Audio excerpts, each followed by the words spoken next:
Uh-oh, guess what day it is? Guess what day it is? Huh? Anybody? Julie, hey, guess what day it is? Oh, come on, I know you can hear me. Mike. What day is it, Mike? Leslie, guess what today is? It's hump day. Woo-hoo! Brownie, how happy are folks?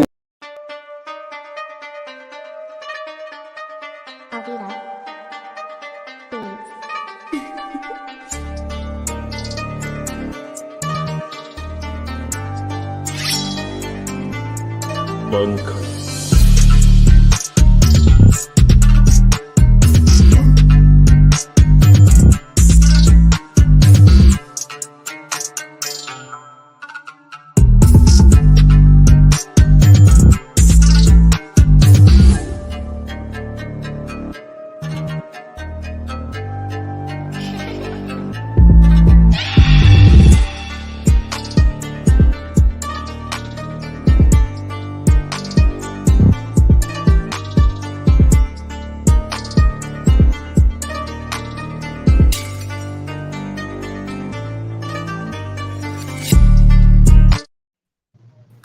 What is good? What is going on? And what is cracking?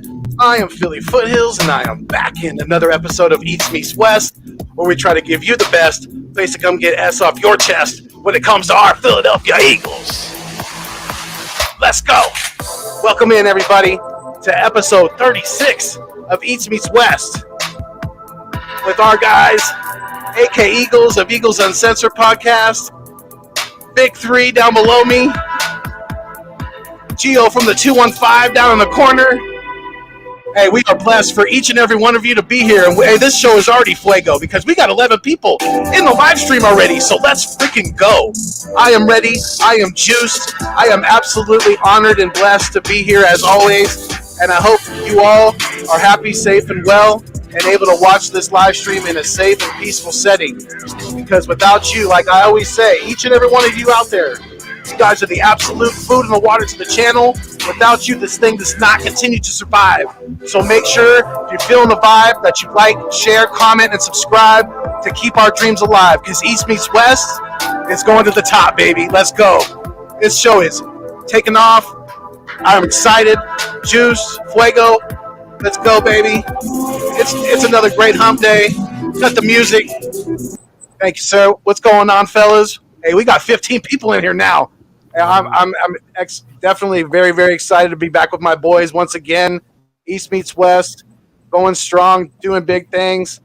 Make sure we're a triple live stream, you guys. Make sure that you hit that thumbs up on all three channels, and make sure you go hit some thumbs up on those content as well from the 215. We appreciate that. And what's going on, fellas? How we feeling? How we feeling tonight? Feeling good. How we all doing? G.O.A.T, Foothills, how's it going?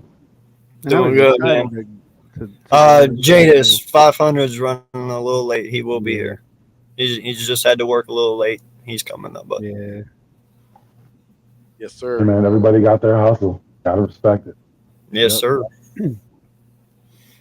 Yeah, I was excited, man. I was pumped to get ready for work. So I had a good day today. I worked today. You know, heard there was a special guest coming through. I was like, man, the big dogs got to step out today. Right. Yeah. Hopefully everything goes well. 500 will join us in a little bit here. So yeah, let's keep our fingers crossed for that. And thank you guys for, again, for being here with us. And there's definitely quite a bit to talk about. Obviously the Eagles have not been super active in this offseason so far, but I think there's somewhat of an explanation for it. Some people may disagree, but to me, I think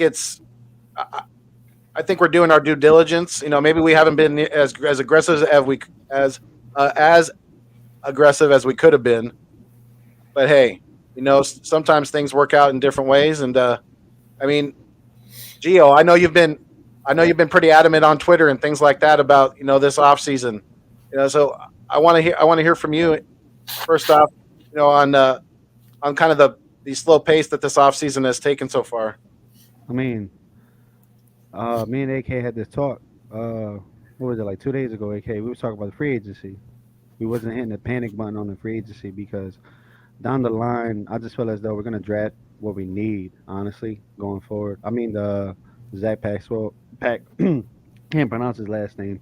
Pascal. Pascal. I thought it was a solid pickup as far as it. This dude is a well balanced receiver. They compared him not so much as To, but like a big body. He fights for the yards. Um, and I think I sent y'all the comparison with the drop passes. As much as the same target as Jalen Rager or whatever. So, but I just feel as though he's gonna fill that role more for Jalen Rager in his place. While I just think Rager is there, but not mentally there for the game or whatever, because them two drop passes that he had that was crucial for us. Even though like we still had that playoff run, but still, there was stuff they had to work on, man. I just think bringing that vet from the coach, because he had a pretty solid year, 2019 and 2020, had 15 yards average for carries and whatnot. And his touchdown ratio, I think it was like 22, but it was good though. Yeah, I just there's also names like I want Tyrann Matthew here, with the rumors of him being in Philly, which was true. So just don't see him like getting signed now. So Vic pointed out to me today, which I just found out today that I just learned. Like I said, I'm learning like all you guys with the cap and everything. Vic told me by June 1st he'd be on a discount rate, and I'm all for it. If Howie gets a fire sale and signs some of these vet guys to the Eagles just to make it like do the Rams playbook, that they just take these 1 year vets and just go take the shot because they've been at the Super Bowl or the big game, I'm all for it, man. I'm all for it. Let's just give Howie a chance. Let's just not say fuck Howie right now. The draft isn't literally around the corner.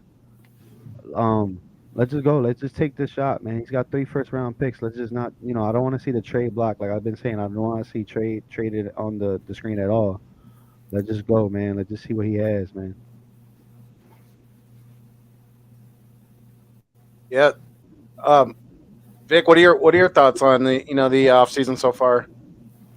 Well, I don't know. I kind of disagree with what you're saying. I don't think it's been that quiet. I think Howie's been out there doing his thing. We had multiple signings.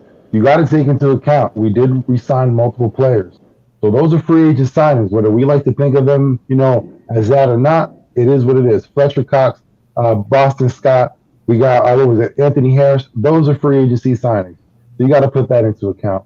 For us, you got to make it. It's a good look because those are players that are familiar with the system. Those are players that have been here. We know what they're about. It is what it is. But yeah, like what Gio was saying, what I was explaining to him with the free agents, as time goes on, their value is going to decrease.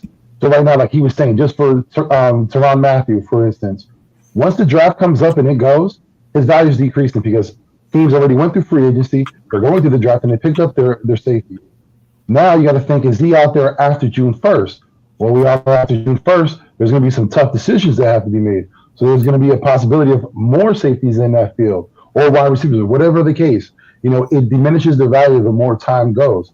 So if we're holding out for something like that, that would benefit us because we're going to get a good player at a good price. And at the same time, hopefully, how he does his due diligence, we already have a safety coming from the draft.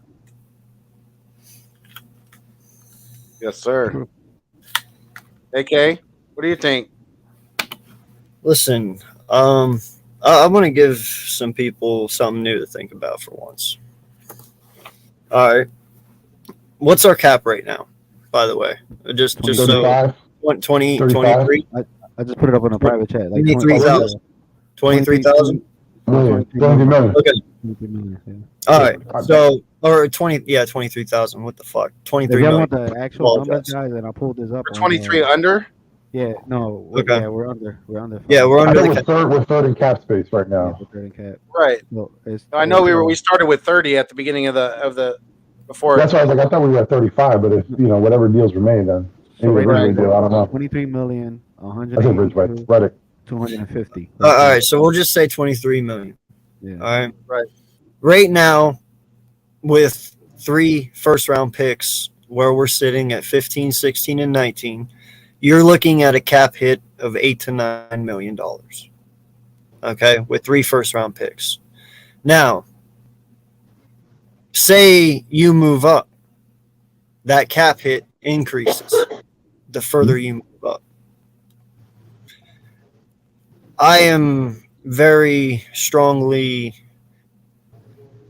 thinking that Howie is going to be using 3 first-round picks, if not 2, but probably 3.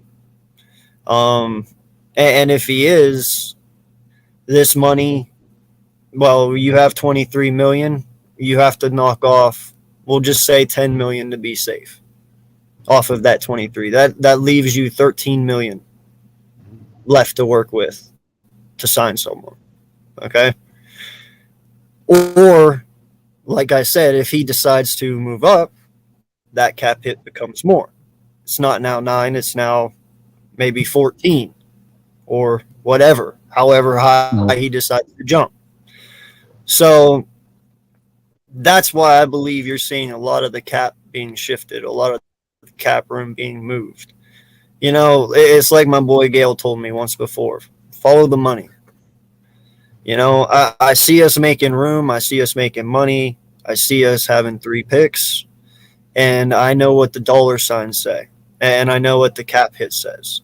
So I'm looking at this as something he's planning for the draft.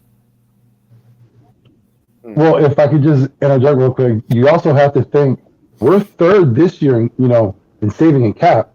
Next year, we're going to jump to 24th. So a lot of that moving around has to deal with what's going to happen next year because it's going to hit hard. We're going to be first in the NFL in dead cap money. And it's not by a small margin. It's going to be about by, I think it was like 15 to 20 million. It's going to be by a huge margin. By a huge margin. So I think a lot of that money is going to be because of what's going on next year with that dead cap. Right. Well, yeah, but I mean, you also have to look at the money though this year. You know, a lot. I understand a lot of people's skepticism of Howie and not liking that he hasn't really signed anybody, and I'm right there with you. It kind of irritates me too. But because he has all this cap, that only tells me one, where we're sitting at 9 million now leaves you 13 million left over. We'll just say 10, or you're moving up, which makes that cap hit a little bigger and you need the extra money. Because pretty much now anyone that we grab off of free agency pretty much likely is going to be a defensive player more than an offensive player. I mean, there might be 1 or 2 out there offensively you might want to bring in, but you got to roughly think it's around 13 million you're looking at after you take off the 9 for the draft. So. Right. Well, they didn't really save much money this year on Fletcher Cox, right? Because they re-signed him to 14 million. So they didn't really save that much. They just got him off of the. They just got him onto a 1-year contract. Basically, is what they did. Yeah, I mean, they also got Zach for 1.5 mil with the incentives too, which I thought it was a great deal for him, honestly. Yeah. Yeah, like I said, who's to say that nothing else happens in the future? Like we've known that they've been in the market for a lot of players. I think Howie's being smart about it. If it's at a certain range where we're not going to meet it, then there's no need to exceed that. There's no need to force it. If the players are at the right price, then by all means, we'll always bring them in. We'll always welcome them. But if they're above our range, we simply just can't do it.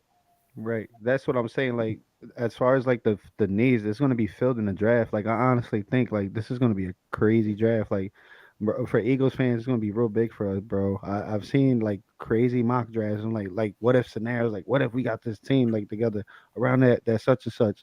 Like, as far as like everybody's going around, but they got 3 first-round picks. This he's got to do something with that.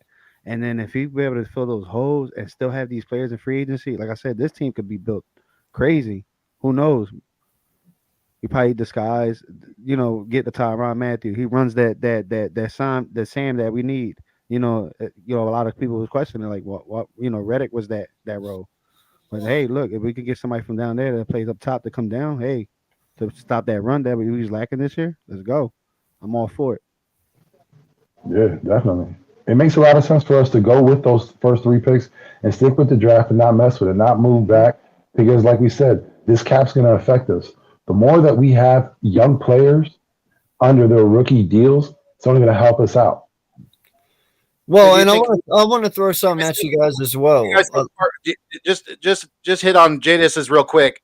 Do you guys think Parker would take a first round pick to get him to Philly? No, No. He's Heck injury no. prone. He's probably like, listen, he's a 5th round, 4th round pick. At that, 4th round's being generous. I'm sorry. He hasn't been able to produce. Only had 1 season with 1,000 yards. So Dillard, and then throw Rieger in to maybe I don't know if that's sweetening the deal, but throw Rieger in. Maybe they would do that. You know, But Dillard, you know what? We Dillard do and have Rieger. the best doctors in here. Sorry to cut you off, Hills. Are you good? You got to think about that. Like a lot of fans that are like new to like this, we've been having like the best doctors since back then, the McNabb era. Remember, this dude suffered like tears in his for running the ball from horse collars, and it didn't like change a little bit, but that was 1 year I think he had that injury. He balled out. So who to say that we can get Devontae Parker for pennies on the dollar or like a stupid trade? That's I don't better know. than He nothing, just man. Honestly, he's like Julio Jones to me. Like he's been injured too much. All he's going to do is collect the paycheck on the sidelines. and he's there Again, for the past 4 years, his production has steadily decreased. right. Yeah, but at this point, bro, in all honesty, we can't be picky. Yeah, but I'm not trying to pick someone up. We just to don't pick have someone up. we I'm don't not have trying to waste money. That's the whole point. we You don't gotta have save the money. room to be picky right now. Like no lie, if Howie went out there and picked up Julio, I probably wouldn't bitch right now. I probably We picked up a receiver. We did our move. Now no, it's I up to the know. draft. I'm just saying. I'm just saying hypothetically. Like if he went out and grabbed Julio, if he went out and I don't OBJ's with the Rams still, right? Yeah. No, he's still free Oh, agent. he's the free We're agent. talking, Oh, he still we're is? talking though. But They want I mean, that's the thing. If he went out and got OBJ, if he went out and got Landry, dude, I'm not gonna bitch at this point. Like anything is an upgrade compared to what the fuck we have. So I'm not being petty anymore. It's not about age. Listen, if Julio Jones is 30, what is he? 30? 31? 32, I think. 32? I'll check it right Listen, now. if he's 32 and he comes out and gets 900 yards, well, that's way fucking more yards than what Rager got last year. I'm not bitching. You know what I'm saying? Listen, Like, I don't know I'm who he will done ever being see petty. 900 yards. 33. I really am. But the thing I don't get is there's an obvious choice. There's an obvious choice too. It's cap friendly. Has the like he's a vet. He's a good player. Can still produce. In Emmanuel Sanders, it doesn't I make agree. sense not to reach out.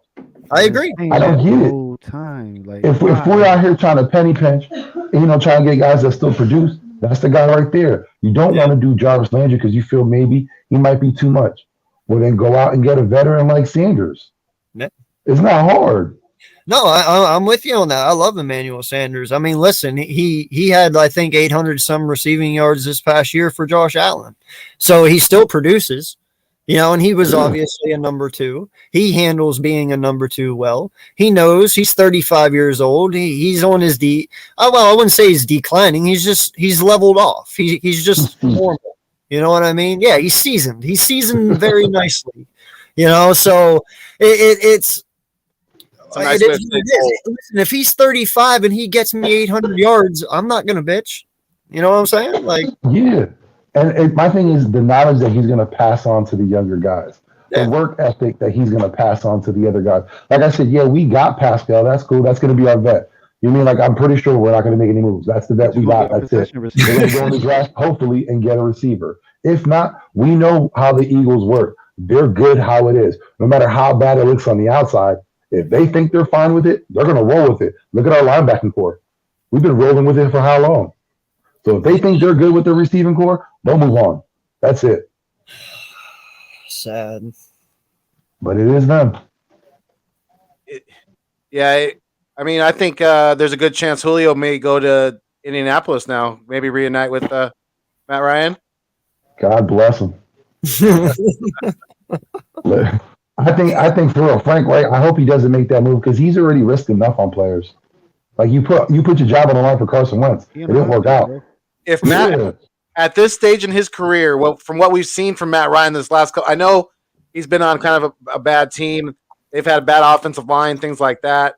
But if he goes to Indianapolis and takes them to the playoffs, at this stage in his career, that's going to make Carson Wentz look even worse. It's going to make him look like dog shit. I don't think Dude, that's out the just question because I winning think more his play is games going than to increase. Carson Wentz. Just winning 10 games makes him look bad. Yes, I think Matt Ryan's going to have a better season next year. It'll be the first year in his career that he had an offensive line. Matty Ice Right. coming back out, bro. I'm gonna tell you, hey, And listen, he got a bro. running back in Jonathan Taylor, Naeem Hines. That's crazy. He's never And had that in he's got Atlanta. Pittman. Pittman actually turned out to be pretty nice. Yeah, So, And possible he could have Hilton again. We still don't know. He's another free agent. Another possibility for the Eagles. We'll see. Hilton's up and down though, man. You know, His injury history. he's up and down, but when he plays, he makes an impact. He's All 32. Yep. He's another aging receiver. He's 32, so he's getting up there in age a little bit. But AK Jadis wants to know: Do you think they trade that 19 pick to next year? Man, at this point, I have no idea what the hell Howie's thinking. I'm only going by hopes and dreams at this point. But listen, man, if it's me, I'm keeping all three of my picks.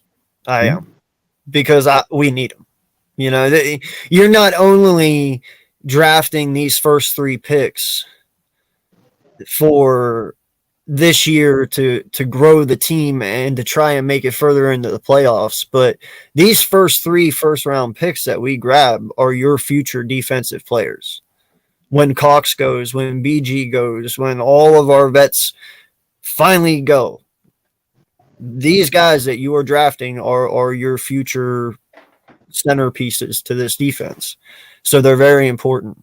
You know, I'm not giving up anything. You know, I don't give two shits about 2023 right now. I care about 2022. You know, that's all I care about.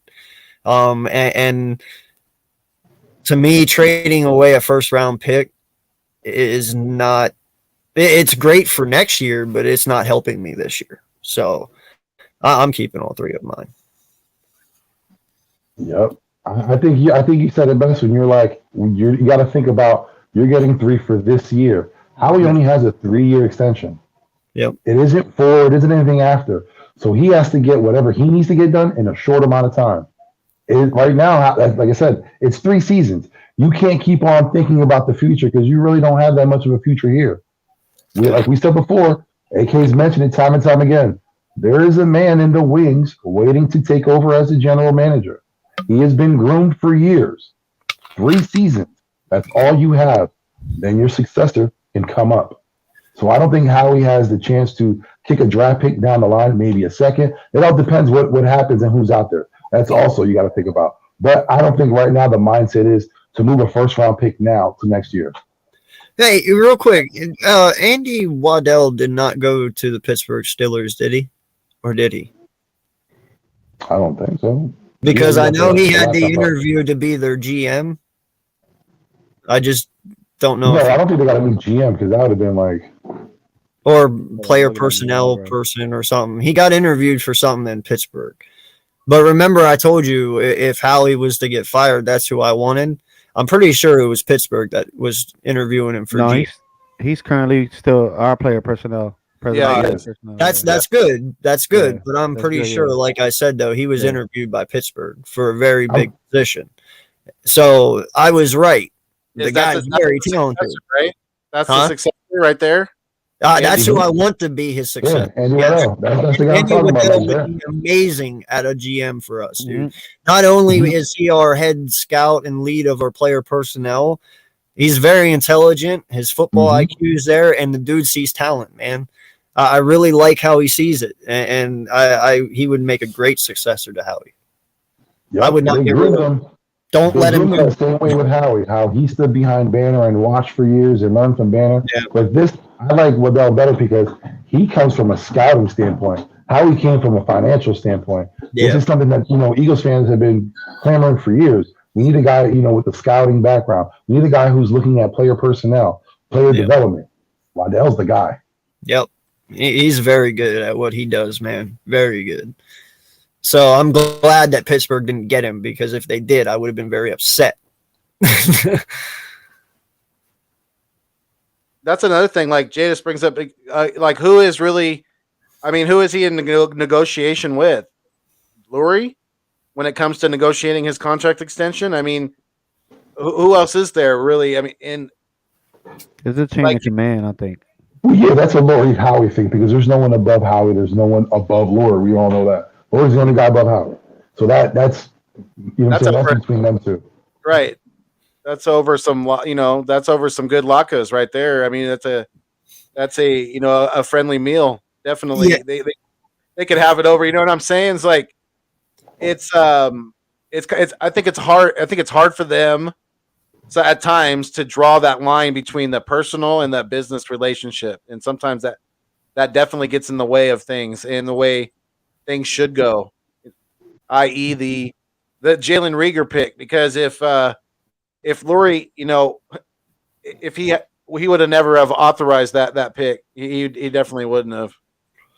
Well, that's why I always say that his time is coming. And we saw that he got extended another 3 years, so it's not right now. But it is. I mean, I know a lot of people sit there and say, well, he must have something on him, blah, blah, blah. Listen, I get it. They're both Jewish. They both go to the same church. They're like son and father. But listen, you can only suck for so long before that bond can no longer hold you. You know what I'm saying? Like, Howie is only going to be able to fail so many times before Jeffrey eventually pulls the carpet from under him and says, dude, I can't do it no more. Now, how long that's going to take, I have no idea. But he likes to win just as much as he likes to make money. You know what I'm saying? Well, yeah. I mean, if Howie S's the bed with this draft and this team goes in the absolute basement this next year, I mean that could be probable cause for him to, especially if like AK said, if other teams are coming to interview our guy that we could possibly want him, to take over as the GM, we may have to make a move quicker than, or sooner than later, I should say. We can't let another Andrew Barry pass by. That's a good. And then when you look at Andrew Barry, look at what he brought too, because now Minnesota is enjoying, like history. That could have been something that we could have been benefiting off of, and we let that go because of loyalty to Howie. We can't discredit Joe Bannon too, man. When we had Joe Bannon here too, that was another thing that slipped away from us as well too, man. That cutthroat nature. But I think Joe Bannon would get to a fall too, because he always had that rule: after 30, there's no reason to keep a player. And we all know now, after 30, a lot of players are in their prime. So things change. Those old guards have to change because times do change. Things do change, and they don't see that. The older they are, they really don't see that. They can't read the tea leaves. Right. No, it's true, and it's with Howie. I'm hoping that he, even though he did get an extension, hoping that his seat is not cooling off. I hope he still feels that there is an urgency for him to listen to his scouts and to do his due diligence and to take the best player that fits some of these holes that we need on this football team, and especially on the defensive side of the ball when it comes to these first round draft picks. I don't know. I'll be surprised if I think they may be looking to maybe swap a pick and move up. Maybe they give up something later on in this draft. Maybe they give up something next year. I don't think they're gonna sit where they're at. I don't see them.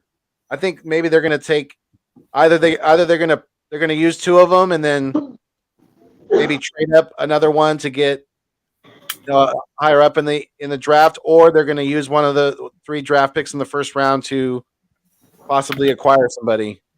And I know the Seahawks are talking; they want to extend DK, but if that's still a possibility for us to give up 19 and maybe some other assets for DK Metcalf, I am all for that. I think he would be a great fit in this offense. My only issue with DK is his attitude. He's not that mature. And to give up 19, for me, like I told you before, when you tweeted out, I'd offer a second first. If they're going to bite for a second, I'm going to offer that second. You always lowball first. That's how you start off with the negotiation.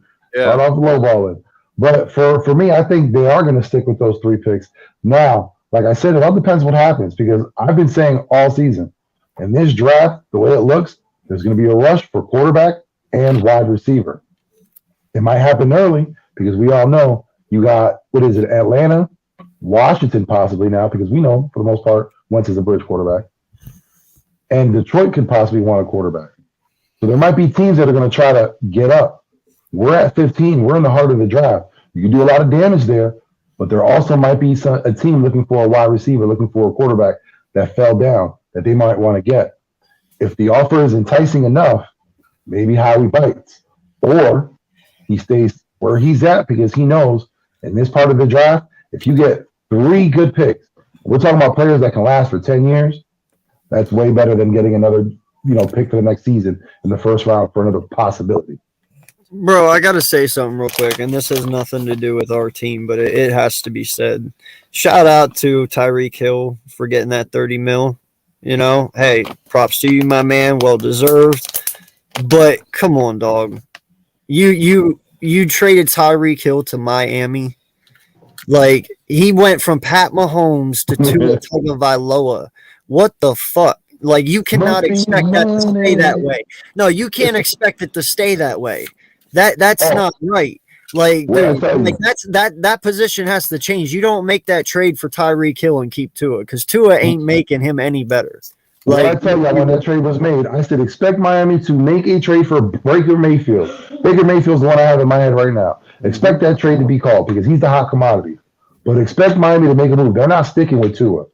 Am I delusional here? Like, it doesn't make sense. Like, you really go from Pat Mahomes to Tua? Like, come on, dog. Really? I think Mike Daniels smokes dumb amounts of weed, and he's a pilot. We all know it, but he's not an idiot. He talked Tua up because he had to. That was his guy. But I guarantee you, my guy either has a move in the draft to make or he's picking up a free agent. I don't know if I would call Baker Mayfield. What did you say, Vic? How did you describe him? He's a hot commodity. Hot commodity right now. Who else that quarterback right now is out there? Yeah, he's the hottest quarterback out there. You already took away Matt Ryan, and he ain't nothing. Carson Wentz, trash. Mitchell Trubisky, trash. Jameis Winston, who? I can keep on going. Right now, even as bad as Baker was, he's the hottest quarterback right now for agency. Kirk Cousins. Got you. Is he a free agent though? He may be up for a trade, but he's not a free agent. Now, I do believe they may make a move for him before that, but the free agent right now is Baker Mayfield. Bro, Kirk Cousins is the biggest fail of all time. I don't know though. How do you not as far as making money? Right circumstances. No, not as far as making money. No, but I'm talking about as a quarterback in general, biggest fucking fail of all time. Like, you got a guy. What was it? Oh shit, who was the one that took him to the NFC Championship game? Was it? Case Keenum. Keenum. Yes, Keenum. You had Keenum with the same damn team. Take him all the way to the championship game. The following year, they get Kirk Cousins with the same damn team, and he never ever got back there. That is an ultimate fail. No, don't me. Same fucking team. I don't want to hear ultimate fail. I understand that same team, but again, different situation. We all knew Stephon Diggs had already an issue with what's his name, Thielen. We knew there was beef. We knew that there was I'm not giving this man excuses. You are giving this man I'm not trying to give him excuses. I'm just trying to tell you what happened and what was the atmosphere at the time for the Vikings. There was a lot of contention. Casey Keenum is not on Kirk Cousins' level. Let's all be honest about that. We understand. They're two totally different quarterbacks, but he's never came close. Casey Keenum, no. Not Casey Keenum, because that'd be hilarious if he was out there with pads. Yeah. No, I'm telling. That's what I'm telling you. I never understood that. Like, why would they do that? Like, why would you take a hot quarterback that year? I had him in fantasy football, bro, and I literally lived with a Vikings diehard fan. Oh, dude, like he couldn't even understand that shit, bro. He's like, why? Why would they do that? Yeah, that's crazy. And that's why I say he is an ultimate bust, dude, because he never even got back. They haven't been to the They've been to the playoffs once since he's been there. That's terrible, bro. That is terrible. You were supposed to be a better quarterback than Casey Keenum, and you're still never got there. That is terrible. I'll say this though: when you look at quarterbacks like Sam Bradford, who made money for no reason, at least Brock Cousins, Osweiler. He put up stats. Yeah, I know, but Brock. And he was a fourth round pick. He was a fourth round pick. They got first round money. Respect the hustle. Yo. No. Kirk Cousins should retire and become an agent because he has definitely mastered the negotiations in the NFL because that guy has made now over 200 million guaranteed in the NFL. He is absolutely for a barely above. I mean, he's not even above average in my opinion. He's average at best in my opinion, but he has made an absolute killing in the bank department. So that's off to him. You need to call Deshaun Watson, bro. That motherfucker was almost in jail a couple months ago, or he was going to be prosecuted. And then this now dude comes out with 230 million guaranteed. Props to you, my guy. That is an OG of OGs, dude. That's talking about doing the game dirty right there. Like, you're about to never play football again, and now you're $230 million richer. Like, props to you, my guy. That is a steal. Let me ask y'all a question because I don't know why my dumbass didn't think about it before because it's so obvious. What if Jimmy G goes to Miami? Oh, he would be. McDaniel's familiar with him. We say supposedly the Niners want to move away from him. The Dolphins still got draft capital. Hey, yeah, it's possible. I would like the chat said. I think it was Bobby said it a minute ago. He said he would take Jimmy G over Mayfield. Jimmy G over Mayfield. I would too. Would you? Oh, too. Yeah. Shout out to Bobby. That's my old head. I don't know. I see them as the same Baker's thing. I think Mayfield's a little better. He can throw the ball better. He's too much into making commercials. He don't care about I think with Baker, he just tries too hard. He tries to be that guy. He's immature, and I'll tell you why. Did you guys hear what he did? What he had his people do when Miami said that they weren't interested in him? He made sure that it was. He sent a message back to them saying he wasn't interested in playing for Miami Dolphins either.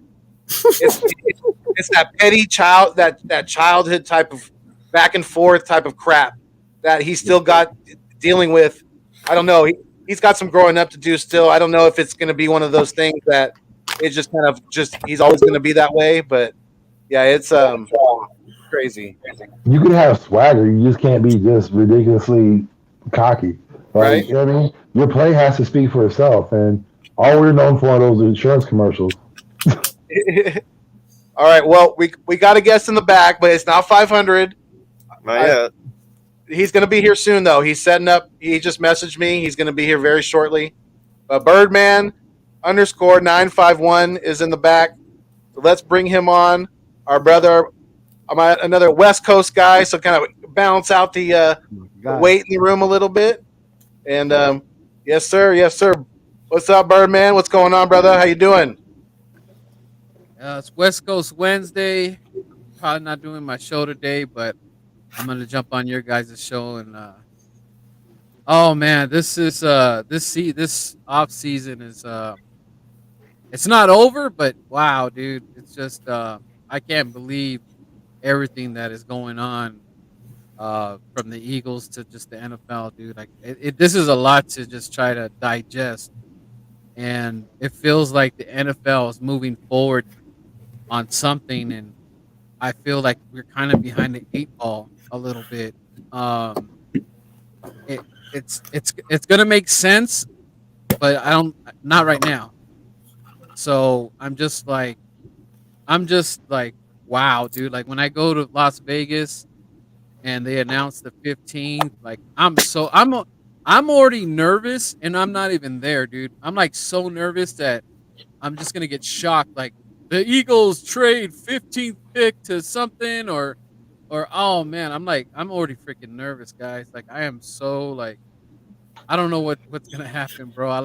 I know we're looking at the numbers, and we want this guy, but I don't know. I think Howie has one last magic move, and I don't know if it's gonna be the move we think, or he's just gonna shock the Eagles fan base in one night. Bam.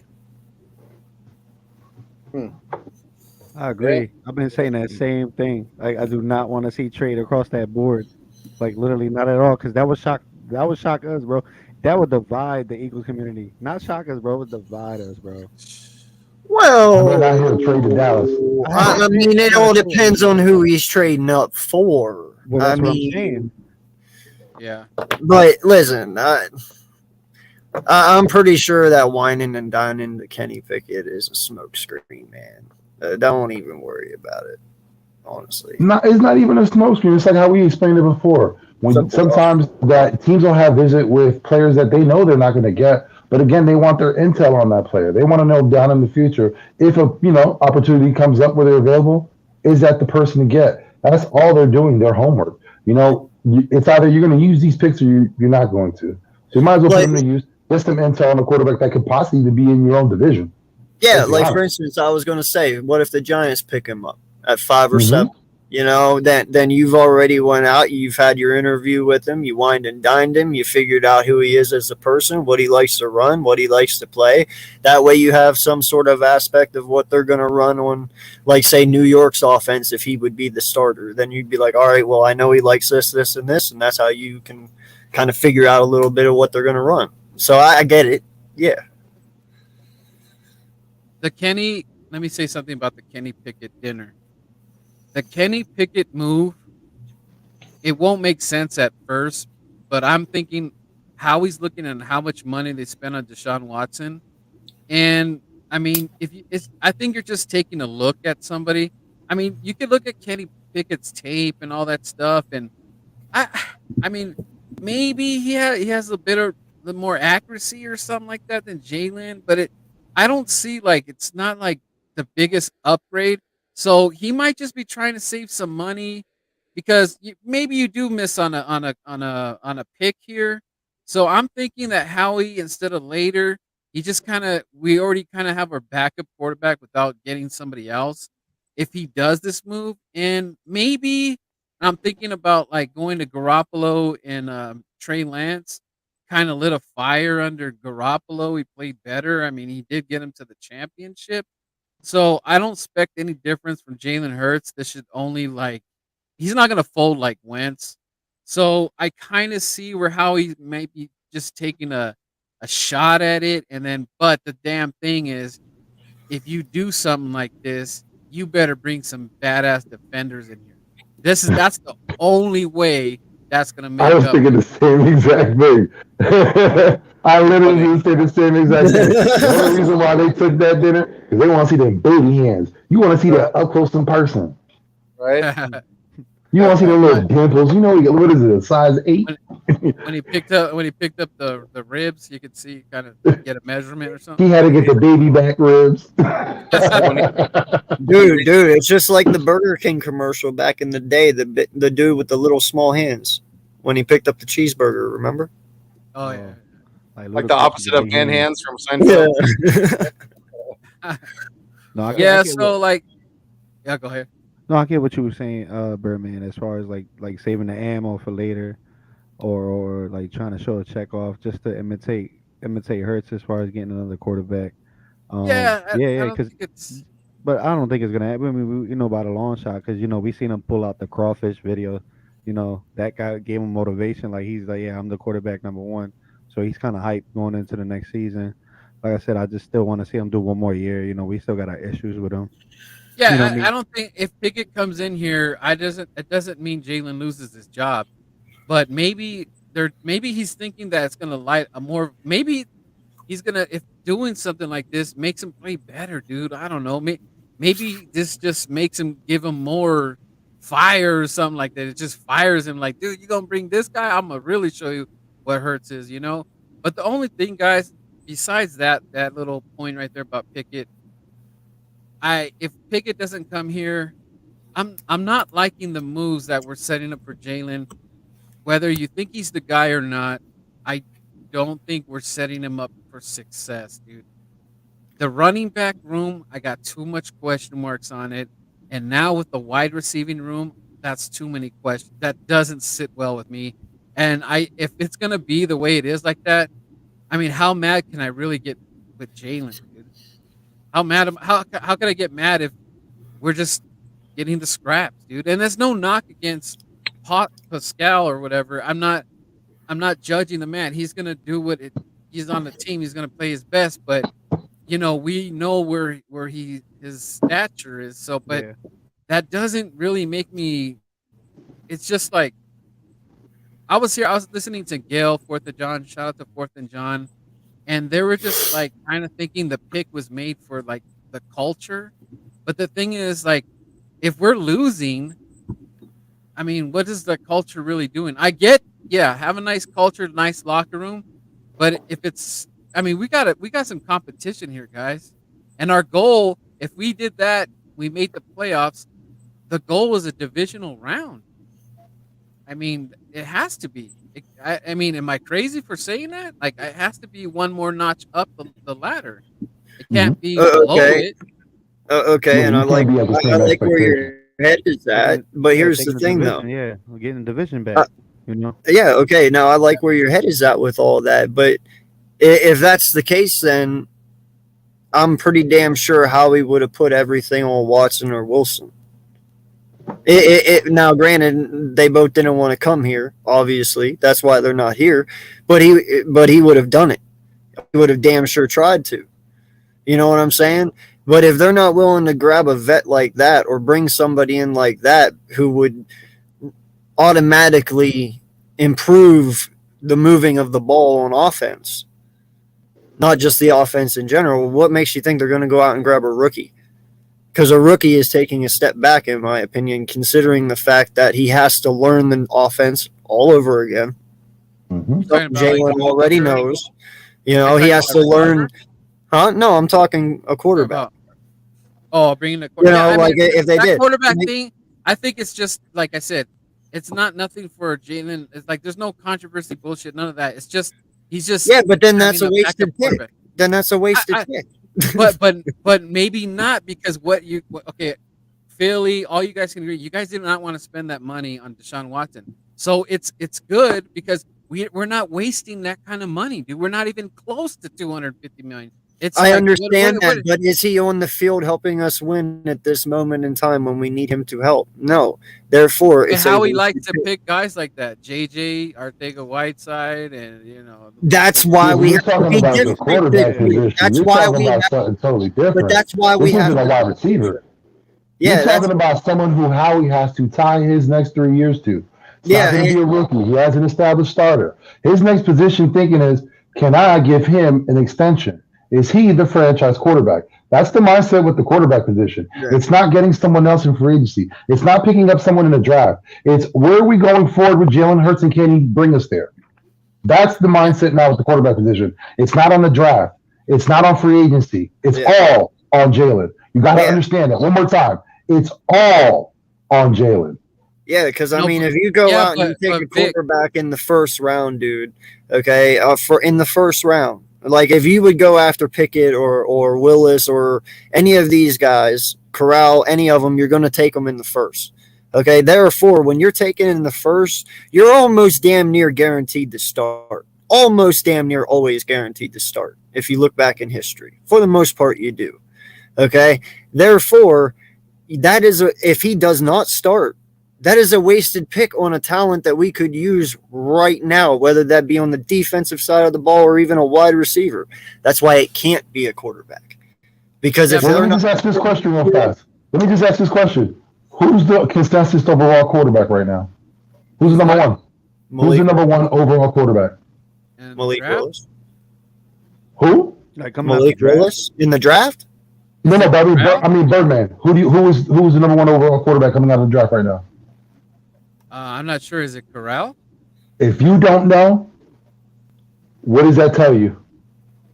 If you don't know wait, hold on. If you yourself can't automatically off the top of your head say so-and-so, he's not good enough to get picked.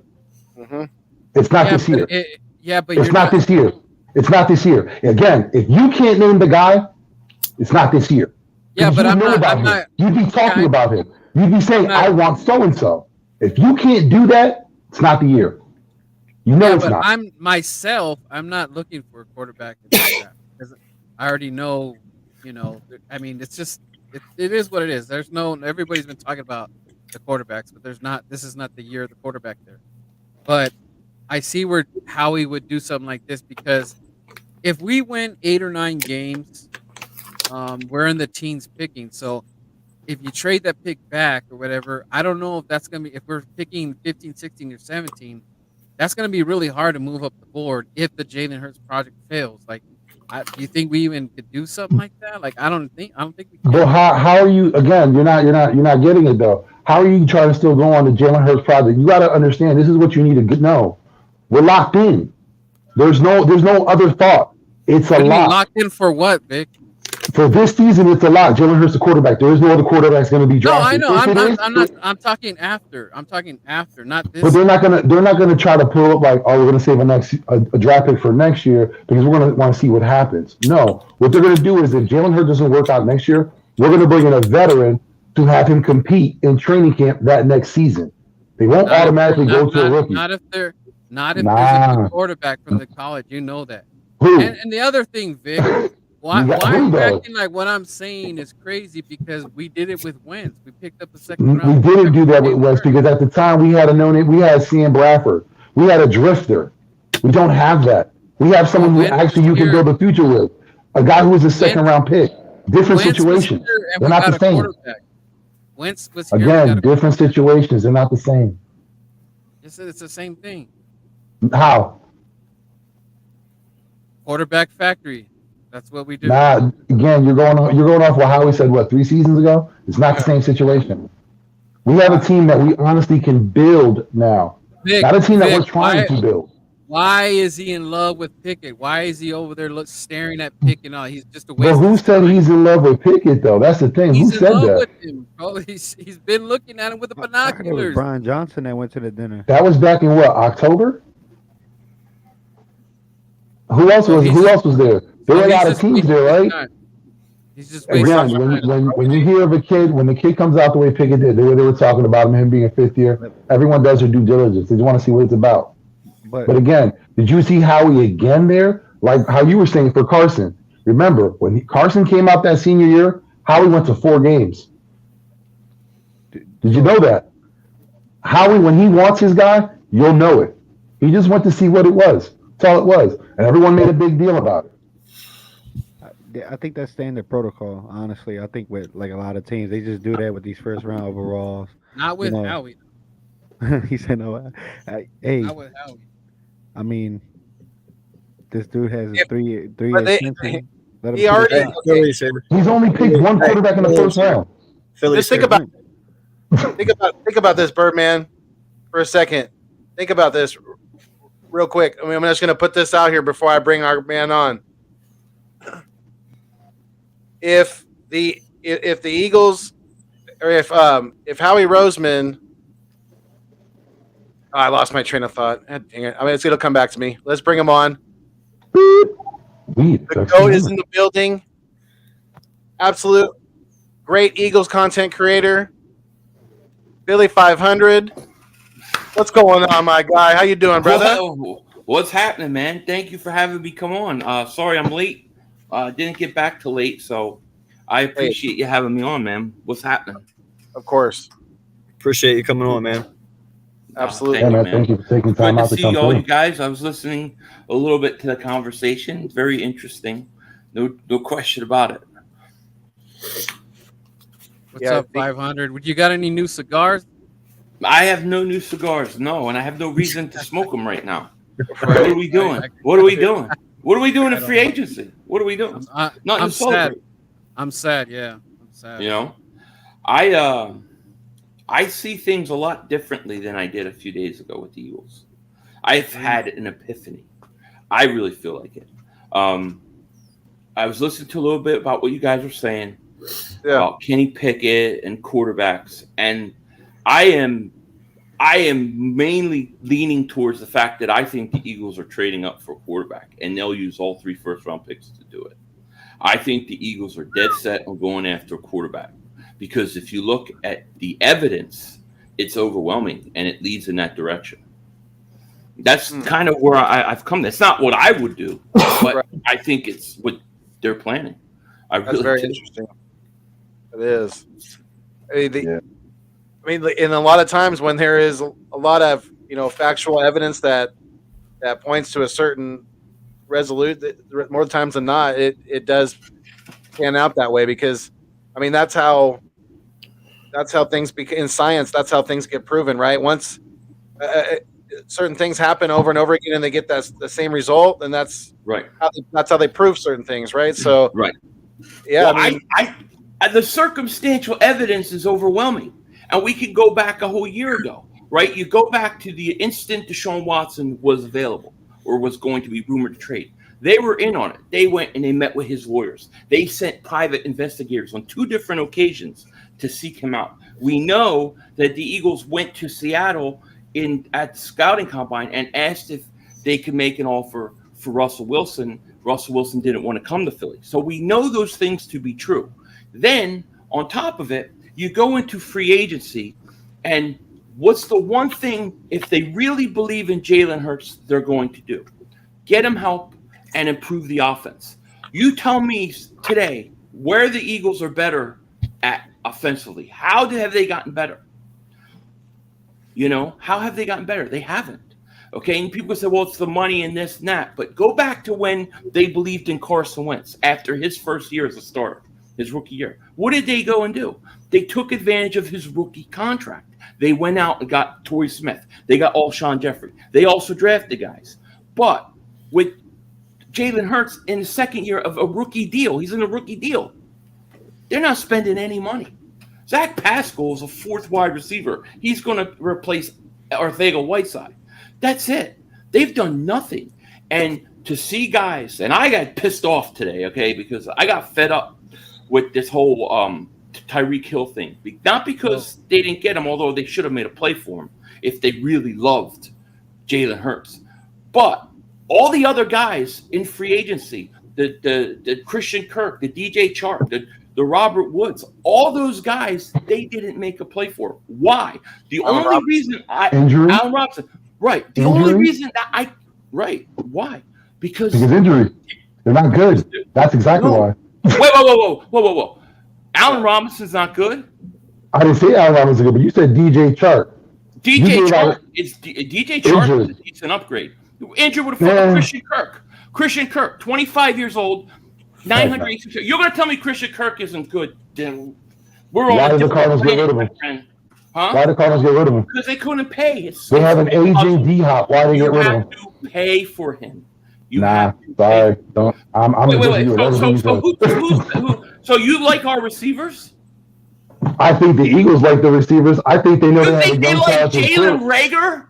He stinks. Listen, what about Arcega-Whiteside? Listen, you can hate them, but again, it's not about what you think. It's about what they think. Again, if they didn't like them, then they would have made a move to drop JJ Arcega-Whiteside. They would have made a move to drop Jalen Reagor. They offered Christian Kirk a contract, but it wasn't enough because they're not paying. Exactly, because they're going to do the due diligence. That's right.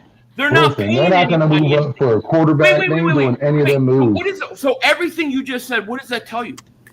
What does it tell you? It tells you they don't believe in Jalen Hurts, my friend. Why wouldn't that? Hold on, let me ask you a question. So if you're saying for that instance, you don't think they believe in Jalen Hurts. We had Donovan McNabb here. You don't think they believe in him? Donovan McNabb was the second pick. They didn't give him anything like it's been said for years. You don't think they believe in him? Hold on. I'm using real logic. Different front office. Well, let's use logic. That's a different front office. You can't bring that up. But it's been a different front office for many times. It's a different front office than right now. So then look at the history. Look at the history. Okay, look at the history. When have they made a move like that? Other than Carson Wentz, when have they made a move? Hasn't it been a constant carousel at quarterback before Carson Wentz? And look, it's still going. Hasn't it been a constant carousel? No, because you're sure? what you're doing is you're including 2 different front officers, 2 different GMs. You had Andy Reid running things. You had Joe Banner running things. When Howie Roseman comes on the scene again after he gets put in the boiler room, what do? They go after Carson Wentz. So the window of what you're trying to bring up is really short. It's really from 2015 to now. And the evidence shows that when they want a quarterback, they're willing to trade up. They went up 2 spots for Carson Wentz. And what did they do after Carson Wentz's rookie year? They overpaid for Alshon. They got Torrey Smith. They went out and they got players and put around him and took advantage of his rookie contract. What are they doing for Jalen Hurts right now? How are they helping him? But you just said it right there. What did they do after that? They wasted all their money signing people they didn't need to. The same thing you're having them do now. The after part is a totally different thing because they could have prevented that. That's a whole different subject. The subject is, what did they do from where Jalen Hurts is right now? In the second year of playing, right? First year as a starter, what have they done? The only thing we can compare it to is Carson Wentz. Because if you go back any further that, you have different people running things. So you have different stuff. Not to mention, you got 3 first-round picks. If you say, all right, we're not going to get Jalen Hurts any help because these guys, we don't want to pay them the money. We're going to just go in with what we have. We're going to basically have the same offense. And then next year, you know what? We'll think that Jalen Hurts isn't worth it. We need to go get a quarterback now. Well, you don't have 3 first-round picks. What are you going to do? Sign a veteran quarterback, an old quarterback? Guess what? That's called NFL purgatory. That is the worst place you can be in the world. So right now, if you have a possibly established quarterback, you're automatically going to move on from him? That's called NFL purgatory. That's a Browns move. If you draft, let's say you draft 2 defensive players or receiver, whatever, and then you go into next season and you realize Jalen Hurts isn't the guy, then what do you do? Then you move on, like I said. But again, you're going to bring someone to compete with him. Who do you move you're on not to? going to move on. You're not going to totally move on from him next year either. You're not going to move on. Again, that's what you want, but what the Eagles do is something totally different. You're on film 60 right now. That's not what happened. No, dude. No, it's not what I want, because what I want is them to draft defensive players. It's what the evidence suggests. If you look at this from, like, if you take a step back and you look at everything they're doing, you can't tell me that they're stuck with Jalen Hurts for the next 2 years and they're sold on him. Forget it. They're not.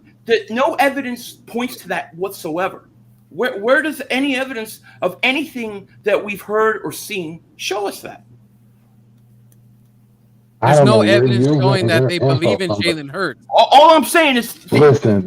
Play this thing out. Look at the evidence of what's happened so far. Then look at the potential of if he doesn't work out. Then what? He's gonna have a bad year, and the Eagles are gonna say we need a quarterback, or no, we're just gonna stay with him, or maybe we'll get Kirk Cousins. I mean, the road is a horrible road. Yeah, but you know that scenario you're talking about is the same thing you're going to talk about coming in season 2 to the quarterback you just picked up this year. Again, you're talking about not trying to go into a purgatory when you're leading yourself into one. That's why they're going to draft a quarterback. Because they're going to try to find themselves. I don't know. No. That's why they have 3 first-round picks. They have 3 first-round picks to draft a quarterback. They're going to try to find a franchise quarterback. That's what they're doing. Whether it's right or whether it's wrong, that's what the evidence suggests. I don't know. I don't see it. I don't know what you see then, because I don't see where your road leads with Jalen. So what do you think their plan is going forward? Again, but like I just said, the same scenario you just talked about is the same scenario that's going to be played out next season. Okay, you have to see what you have in that rookie quarterback. You're going to have to see how much. So what time are you going to give them? How much time do you give a quarterback? Let's answer that question first. How much time do you give a quarterback? 2 years. He's already had enough time. How much time? No one's answering the question, though. How much time do you give a quarterback? I give him 2 years. That's how much you give a quarterback. You're drafting a quarterback and give him 2 years. That's how much I would give a second You're round. definitely going into purgatory with that thought. No. That's exactly how much time I would get him. Listen, man, it's not just how much time you would give him. It's also the eye test. This guy can't throw. I'm sorry, he can't throw. He's not accurate. He doesn't have a big arm. And there's a reason why the Eagles. Now, there's a lot of things I like about Jalen Hurts. And I would give him the whole next year. But there's a lot of flaws in his game. And so you cannot tell me that you just go with him and give him 2-3 years. There's no way in hell the Eagles are going to do that. And then were they going to wait till they have to pay him big money and then decide to let him go? Then what are you going to do? You've got no picks. They've got 3 first-round picks. They're loaded up for this year. The evidence in free agency shows this year. I'll put $100 on it right now. Put $100 on what? On what? On the fact that they're not going for a quarterback. They're not wasting those 3 picks. We'll see. I think they will. Like I said, I'll put it down. You can put whatever you want down. I'm not going to happen. saying. It's not going to happen. It's definitely going to happen. Vic's wishing it won't happen. Definitely. They literally 500. have not done anything to help Jalen Hurts. How is this offense any better? Okay, Facts.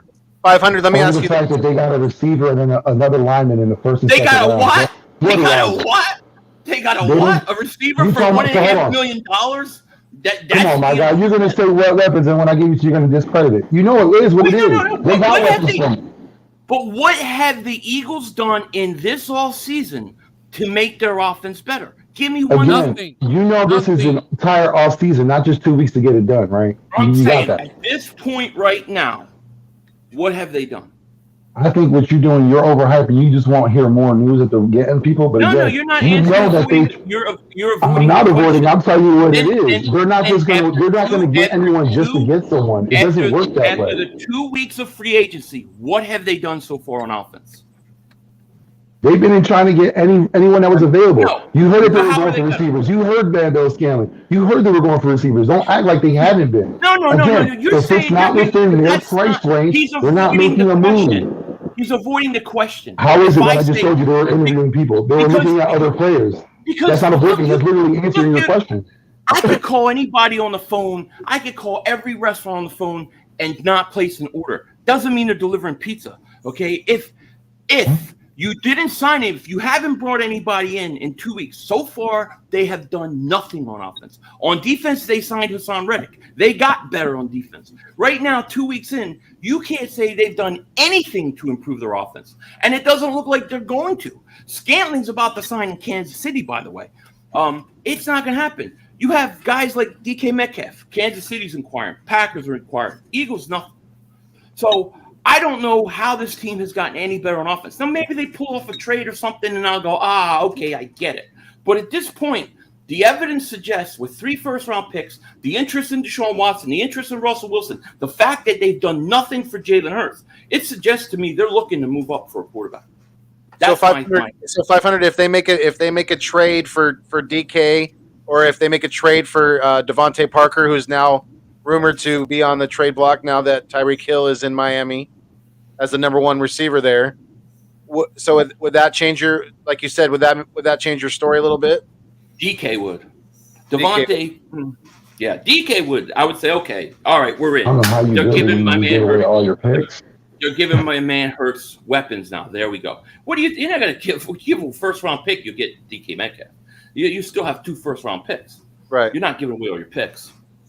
But the question is in my opinion, the Eagles, when you look at historically at Howie Roseman, when he wants players, he gets them. He's very, very aggressive. He's not very aggressive at all right now. Not at all. So how surprised? You'll be very surprised. How do you build your team when you already gave away your 3 first-round picks? You're worried about giving weapons to your quarterback. How are you giving that rookie weapons? You just give them away. Listen, because what's going to happen is if they trade 3 first-round picks or 2 first-round picks, they're going to get a guy in here and they're going to sit him. They're going to sit him a whole year. And you know what? They're not trying to win next year. They don't care about winning next year. They care about winning 2-3 years. And that's what they're doing. And let me tell you, even if they don't draft a quarterback in 2022, they're playing 2023 game. They're not playing 2022. That tells me that they don't have their quarterback that they want. That's just the evidence of this thing. But you're saying he has 2-3 years to have his quarterback playing when he only got a 3-year extension. Philly, what quarterback are you talking about? Hurts is not going to be here after next year. Yeah, so that means that quarterback's going to have to be great for Howie to get another extension.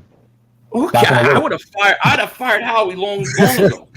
But again, you're not looking at what's going on. You're not looking at what the actuality, what's really happening. Dude, I don't know what you're talking about. I'm looking exactly what I broke down from last year when they were going after Deshaun Watson to all the evidence, everything suggesting they're gearing but one you way. didn't listen when we talked about the top of the show. We're going to go from 3rd in the cap to 24, so we got no money next season. We're talking about a team that just got a 3-year extension. You're trying to give him 5 now. Not going to work. Who am I giving a 5-year? What are you talking about? I don't even know what you're talking about. Howie has a 3-year extension. He has 3 years to make it work. So he's going to start all over again to make that work in 3 seasons? You really think they're going to fire Howie Roseman? Are you kidding me? He'll never get fired. Jeffrey Lurie loves him. Jeffrey, no, don't confuse it. I don't love Howie. I hate Howie Roseman. I'd have fired him. I wouldn't draft a quarterback. I'm just telling you what the evidence is suggesting. That, and it does. Hey, Philly, listen. And for Vic, these first round draft picks, you guys are putting, not just you, but like Vic, you're putting too much into it because do you see what the damn Rams are doing? We are not beating the Rams, and they just got better. They still are better, and they could still get Odell Beckham. So how did they get all this money? Giving away pick after pick after pick after pick, and they're still going to make a chance to be. They could beat Tom Brady again and be in the NFC Championship again while we're with nothing. They gave us nothing. Nothing. Howie gave us nothing. Yeah. I don't know how y'all thinking about it, but again, look at the cap. Look at the situation. What you right now looking at is fan fiction. Bro. Screw the cap. You can't say screw the cap. You can't. But you can't say screw the cap. I'm sorry. It doesn't work that way. Cap could be manipulated. The cap drives everything. That way. It does work that can. way. Look what the Raiders just did. Look at the Raiders. They weren't messing with the cap. They were under cap. They weren't messing with it. They had money. So we were under cap too.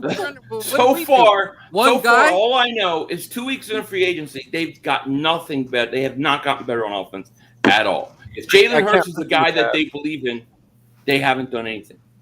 This is probably the worst wide receiver group in the division right now. I think we are the worst. I agree. I think Devontae Smith. I like Devontae Smith. He's a stud. Quez Watkins, I really like him. Jalen Reagor, I don't like at all. CeeDee Lamb carries that much weight? Does what? CeeDee Lamb carries that much weight? You think Dallas has a good receiving core? You honestly think the Giants have a good receiving core? They have a better one than us right now. If they were so great, what was the record? How'd they play? Who was on the field? 6-0 in the division. 6-0 in the division. Lamb's not done.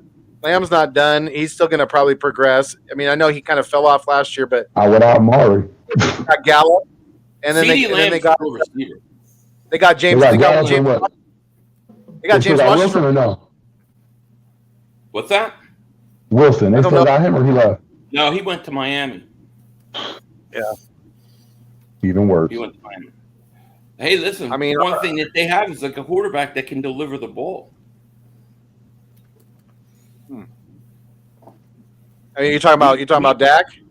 Dak Prescott can throw. You say what you want about him. He may choke in big games, but he can throw. We have to see if Jalen Hurts is that guy. The question is are we going to get a chance? I don't know. Yeah, I have to see. How is Jalen Hurts going to develop, Bird Gang? How is Jalen Hurts going to develop with that receiving core? That's ridiculous. Even our running back, we need help in the running back. You only used Boston Scott a few times. You can't just play him only on the freaking Giants game. You barely use him. Jordan Howard is never really even there. Bird Gang, talk about it. Players do develop. There's no question. And I'm on a personal level, I agree with you. Let Jalen Hurts play this year out. I just don't think that the evidence is pointing in that direction. If you just look at how the Eagles have acted since free agency, that's all I'm saying. If it's me personally, I would go with Jalen Hurts next year. I have no problem with that. And if he shows me enough improvement, I'd go with him another year. But he's got to show me something. But I'm just saying, when you look at what the Eagles, how they're handling off season, to me, it doesn't show. It doesn't show that. To me, it shows that they're interested in another quarterback. But Philly, how is he going to develop with that receiving core, Philly? That's not good enough. he still could get better. I mean, you could ask the same question about the rookie quarterback. They would be saying, how's the rookie quarterback supposed to get better with this receiving core? But it's one of the reasons why. I didn't know the Buffalo Bills had a good receiving core. I didn't know Josh Allen was out there working with masterpieces. What? You talking about good receiving core? Buffalo, they ain't got a good receiving core. Well, you don't think Stephon Diggs is good? Stephon Diggs? No, what are you talking about, dude? Yeah. That's the only guy, but what else you got? Again, we're talking. You're making it seem like our team is horrible. I'm just trying to figure out why do you think this team is so horrible? That's what I'm trying to figure out. You also have a guy who could throw a bowling ball through a garden hose. Why do you think this team is so horrible? Because you don't like Jalen, you don't like the receiving core. Who you saying that to? Me? How can you put words in my mouth? You can't. No, tell I'm saying me what both I of don't you. like. You just said can't tell me what I Jalen. You don't said like. Jalen not the guy. We're talking about the receiving core. I'm saying, why do you both think that the That's not receiving what I core is said. so I bad? said what I said. That's not what I said. I said We Jalen made Hurts. no But moves to make our offense any better. I Correct? said no. You're confusing things. I That's said literally what you if just it said. was up to I said if it was up. Well, listen, and I'll tell you what I said. Okay, I don't need you to tell me what I said. I'll tell you what I said. What You I said in said. free agency we made no moves to See get you our offense talking any again. better. I can't Hold hear on, you. Vic. My ears are closed. Hold on. You know what I mean? If, and this is what I said, and I'll say it again, the Eagles, okay, how they perceive Jalen Hurts is not what I see. I see a guy who needs to develop as a passer. I think the whole world knows that. I personally would give him another year. I don't think the Eagles are. Those are two different things. I'm not saying I hate Jalen Hurts. I don't hate Jalen Hurts at all. I think he's got to become a better passer. I don't know if he's the future, but I never said I'm giving up on him. I'm saying the Eagles are. That's two different things. Yeah, but my question was, again, we're talking about the receiving core. It was said they're not good enough. You said moves weren't made to make the team better. So where do you see this team being so bad? I don't think they've done enough offensively to improve from last year. I don't think they've gotten better offensively when you look at the wide receiving core. Devontae Smith, I think he's a stud. Quez Watkins, I really like him, but they don't use him enough. You need a major upgrade at the slot position. You also need one on the outside, and they didn't do it. They've brought in nobody to help them except for Zach Pascal, who to me is a fourth receiver that is only going to replace Arcega-Whiteside. That's not a big deal. That's not enough. So to me, when I look at this offense, they're exactly the same offense last year. The same offense that played at Tampa. They're the same exact group. They haven't gotten better. So to me, when I see that they haven't gotten better, and I see how many guys are coming off the board of free agency and things going on, it tells me one thing. The Eagles aren't concerned about how good that offense is next year. They're concerned about something else. And the only logical thing I can think of is they need a quarterback. That's it. And the running backs room is not improved. It's not. Where's Jordan So Howard? again, I'm just trying to get that Can't play answer, that Jordan question Howard. answered though. If How is anything, it so bad? running back room. Yeah, but what is bad? Did Vic, you not see Rager? Did you not watch Rager last year? But you don't think, Did you not you know, watch? regular side, I get you, we're saying word, but you don't Okay, think so Watkins, there you go. There's an improvement you need. Rager. no, but what I'm saying is you don't think that they can progress, that another season that they will get any better. I think they can. Because Rieger hurt us in multiple ways, right? Not only the drops and the inconsistency on the offense, but on special teams. He hurt us. He was constantly getting little to no returns on punt returns at all. So he's got to go. I don't want to see Rieger on this team this next year. What about the punter, Sippis? He sucked ass last year. He was okay, and then he's terrible after that. The Eagles, what are we gonna do with 9 games last year? 9 games. Yeah. How do you get better And from that? Just time. That's it. We're just going to say. Well, it's kind of like what Bergen had mentioned before. We're talking about player development. So you're saying that these players are going to be stagnant. They're going to be at the same level they were. I'm not saying. So then when you're saying that you don't know if they got any better, one of the things that they factor in is that player development. Well, guess what? Every team in the NFL does that too. But guess what? Every other team in the NFL has been doing, upgrading their roster where they can. I don't think it's because you're not hearing the news you want to hear. I think that's what it is. The news I want to hear is probably similar to what you want to hear. I want to hear the Eagles are going to take defensive players and build this defense. I don't want to hear come in and say, yeah, they're going for quarterback. But I'm just saying, when I look at it, that's what it looks like. And you better have one of the best defenses around because this offense is not going to cut it. That defense has to be better than our offense, straight up. Well, we got more holes on defense than we do on offense, so we better get to work. I don't know. Could be why they're focusing on the defense. We need safety. We need corner. We need linebacker. We need defensive line. We need the whole shebang, and that's defensive inside and out. I got a question for you guys. Do you think now we did sign back Harris, obviously, to the 1-year deal? Now we've kind of been waiting for that second safety. We'll probably get one in the draft, more than likely. Now, Is but McLeod not now? no, we let him go. So, but do you think this might be because, and I'm just throwing this out there, that they might be giving a look to Epps because of his improvements that he made last year? No, I mean, hypothetically. Maybe. I mean, Perhaps. he's still young, right? He's like, what, 26? Perhaps, maybe. I really don't know. I like how he's around the ball a lot. He definitely has some ball hawking skills, so I like that. And he's a hard hitter too.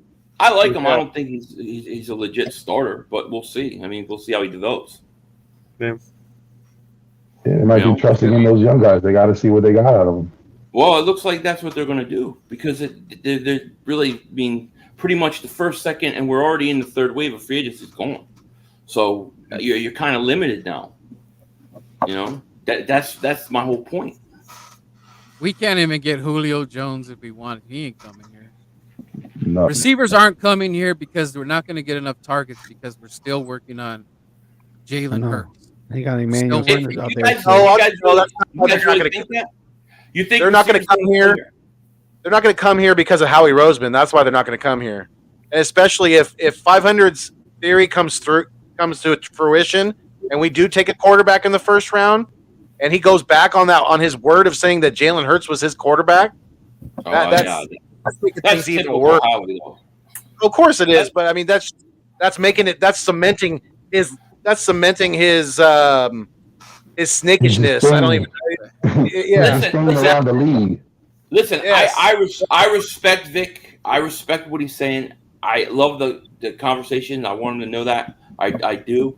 But I just think that the Eagles, they got their own thing going on. They got a plan that they're carrying out right now, and I'm sure this team. I'm sure Howie Roseman's not sitting there going, "Damn, we lost out on this guy. Damn, we lost out on that guy. Damn, we lost out on that guy." I think whatever they're doing is exactly what they want to do because from history it shows us when Howie wants a guy, he gets him. He gets him. You know. And if I'm wrong and they don't do it, I'll be happy to come on and give Vic all the credit in the world. But I think that the evidence points to me that they're going for a quarterback.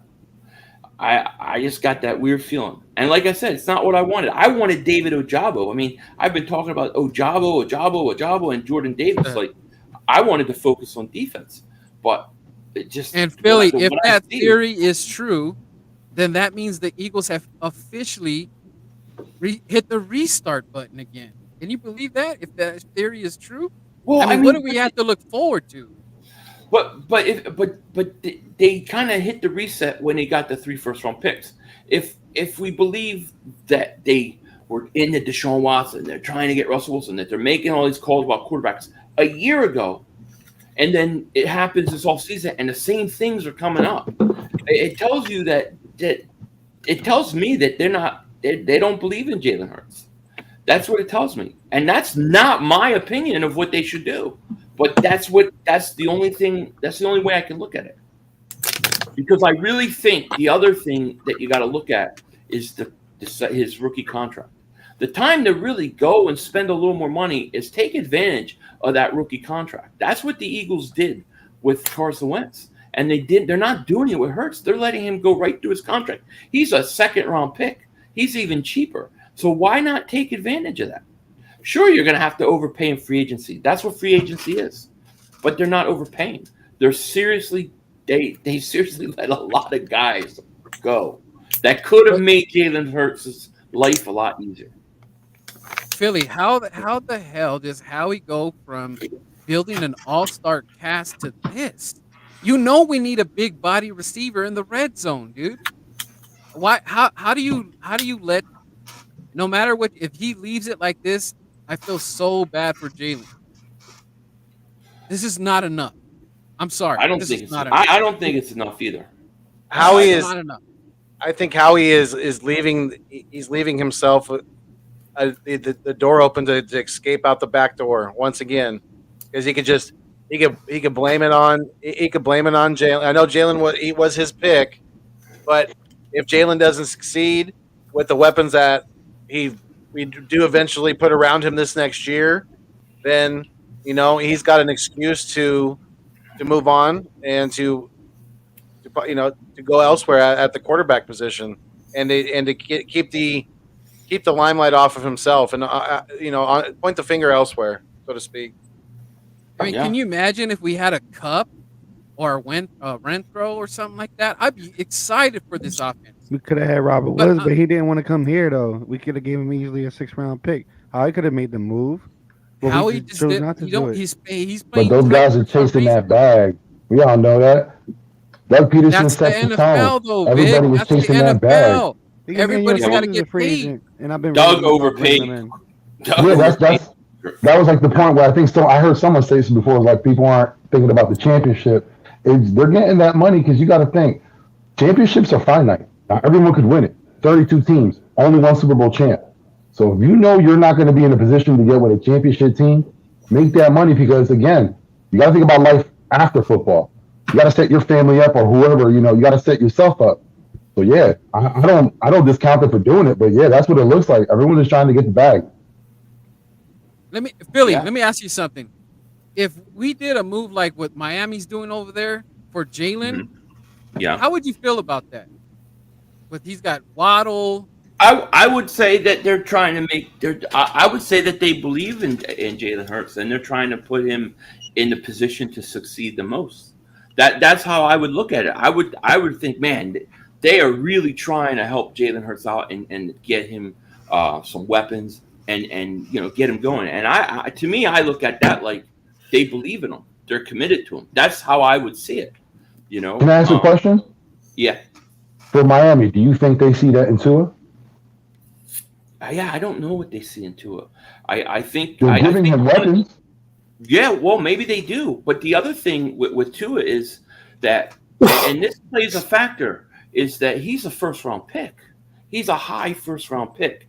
It's a lot easier to get a guy and let go of a second-round guy than a top 10 pick. So I think that also plays a part. I think maybe it's in part to give Tua one more chance. Do you think that they could be possibly looking at another quarterback right now? Because if you're going to go for Tyreek Hill, if you're going to get the Cadillac, you're not going to get a driver off the street. You're going to get yourself a Michael Schumacher. You're going to get yourself an experienced driver. I don't know if they have the picks anymore.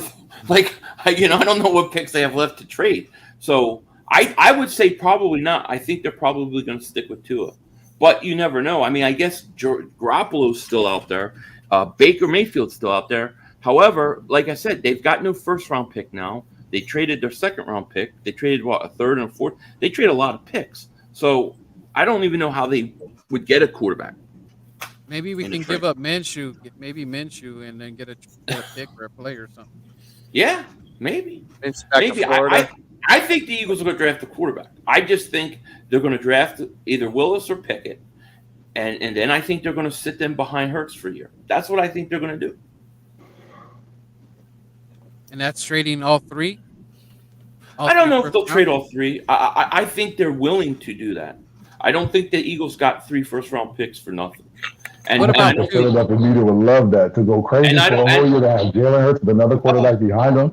That sets some stories every day. Of course, the media. The media would love it. No doubt, Vic.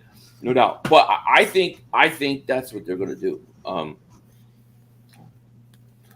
I don't know. I mean, maybe the capital is there for both quarterbacks. They're both worth picks. Sorry to cut you off, Fuego, but they're there. Good. You can get capital for both. They end up getting another quarterback. Birdman made a point earlier. I'm behind Jalen Hurts. Y'all know that, But if they put that fire behind Jalen Hurts and he plays as good, you got capital from Malik Willis or Pickett. You can get You can get a trade. You can get an upgrade. You can get a couple more picks, in my opinion. Yeah. That's the only bright side I could think of. And then magically a second, third round receiver comes in, because you cannot leave this receiver room like this. There's just no way, no how. This is unacceptable. This is ridiculous, Howie. Like, you got a contract. Go ahead. I was going to say, does anyone think with the signing of Riddick, that leaves the possibility open to get a first round receiver? I'm not saying it's going to happen. I'm saying, does anyone think that leaves the possibility open? Oh yeah, I hope. I think so. I think there's with like the whether Hurts turns out to be our guy or not down the road after this year, a receiver would still be a good pick because you're building a young, inexpensive receiver core. That if you went and got a quarterback, in the draft, say next year. I know that the draft class isn't looking super great next year, but there's ways that could work out for you definitely down the road because we need a big body guy. I'm not thrilled with the Lavi, but I would probably wouldn't be mad if they got the kid from USC. Who was that? Burke, right? Drake London. Oh, London. Yeah. No, Burke is Philly. Arkansas. Philly, what do you think what if we just go hardcore crazy on defense and this defense looks just like, man, looks like we're going to be some badass mothers. Would you be okay with that? If that's what I want. I don't want them to draft a quarterback. Just because I say that I think they're going to do it doesn't mean I want it. I don't want it. Right. I just think that's what it's pointing to. I want them to draft defense.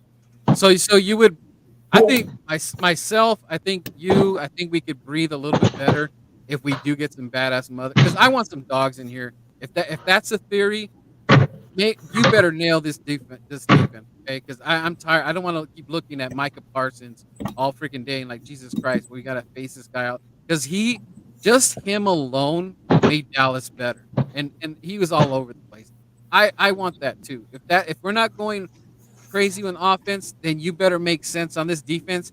And Gannon, you better not screw this up because your ass is on the hot seat as well. Because I'm not that happy with Gannon. I thought he was very, bleak. Like there was moments where we're just looking at ourselves and like, what the hell are you doing? You let all these quarterbacks get all these great numbers. I mean, Jesus Christ, you made Derek Carr look like Joe Montana. We didn't do anything. So this defense also has to step it up. And if that's where we're going, I'll be okay and I'll breathe a little bit better. But if they kind of do some weird picks, I'm going to be really pissed off. Yeah. I listen, I think if the Eagles don't go a quarterback, I think they'll go defense with the first two picks, and I think they're going to trade one of those. I think they're going to trade that 19th pick for a first round next year. I don't think the Eagles will draft 3 first round picks this year. Everybody expects. Okay, so Philly, let me ask you: is Howie putting that third pick in his back pocket just in case the Jalen Hurts thing doesn't work?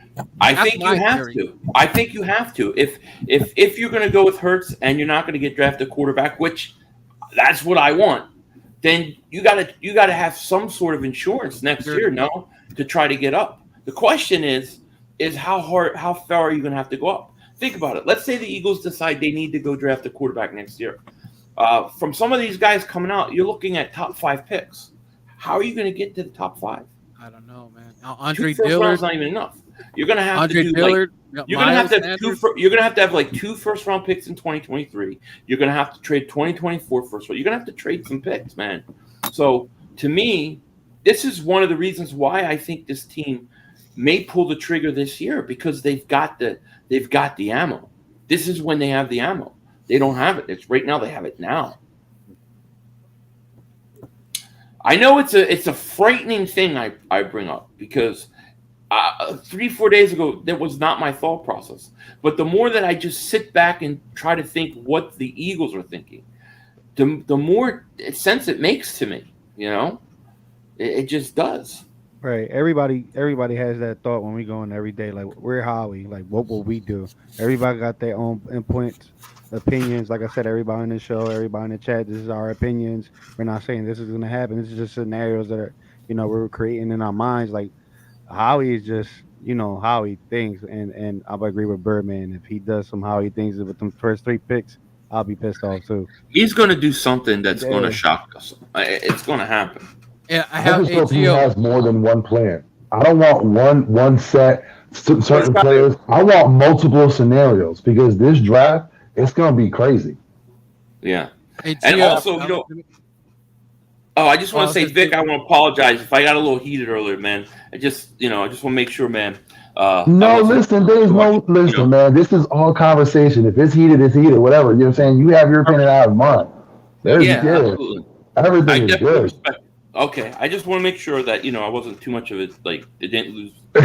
No. All right. Cool. Oh, don't worry. I got these guys, man. I fight them all the time, man. Yeah. I'm about to say I fight Birdman all the time with his wild takes. That's good. I mean, I disagree with Vic, but I respect his opinion. I totally respect his opinion. I see where it's coming from, but I just want to make sure, Just make Hey, G.O.A.T. So check this out. You want to know what's funny? Is that the number one pick is for the Jacksonville Jaguars, correct? Mm-hmm. Who is the coach down there? Is that my boy Dougie P? So I think Dougie P might knock on Howie's little door there and say, "Hey, I know you got that offensive line guy. Hey, how's Miles doing? How the guys doing?" So I do see maybe Dougie P calling Philadelphia, even though there's some bad blood. But that could be something in the works because Dougie is trying to build a wall of China down there for the golden boy down there. So they don't need a quarterback. So if that is true about this whole Honey Pickett thing, I think Dougie P is going to give a call to Philadelphia and maybe ask for some players. Drew Johnson keeps saying how he doesn't spend money on wide receivers. He spent money on Alshon Jeffrey, second year of Carson Wentz's Torrey Smith. Torrey Smith. How much Christian Kirk. Look what just happened this season. How he spent dumb money on receivers. You do. You have to overpay. I mean, that's free. That's always what happens in free agency. Like today, everybody's going $30 million a year for a receiver. Listen, that's the new going rate. People are like, well, that's quarterback money. No, that's quarterback money 4 or 5 years ago. Quarterback money now is well over $100 million. That's the name of the game, And to me, what I thought was going to happen, and what I was looking towards was that the Eagles were not going to spend the money in free agency, but how he was going to make a trade, take a receiver that having a year or two left on his contract, get a guy under contract. I thought that's where this thing was going. The more the time goes on, I still think that could happen, and I still hope that happens. But I mean, time will tell. Like Laviska Shenault would be a guy you could probably get cheap. I think he has some upside. You bring him in, you give him a chance. There's been rumors about Chase Claypool. Everybody knows about DK Metcalf. So if you could do that, if Howie does something like that, it'll change my opinion. But until I see it, I feel like, what's the plan here? That's all I'm asking. What's the plan? Let me ask you guys this. If Jalen Hurts wins 10, 11 games, looks very good, improves everything that we ask him, and he wins 10, 11, we get to the division, maybe lose a tough game. Do we then go all in free agency and all this stuff? Because now we see what the potential, what Jalen Hurts is. Don't we have to? Because time is running out. We only have 2 years left on his rookie contract after that. So doesn't Howie have to go crazy next year if Hurts does it?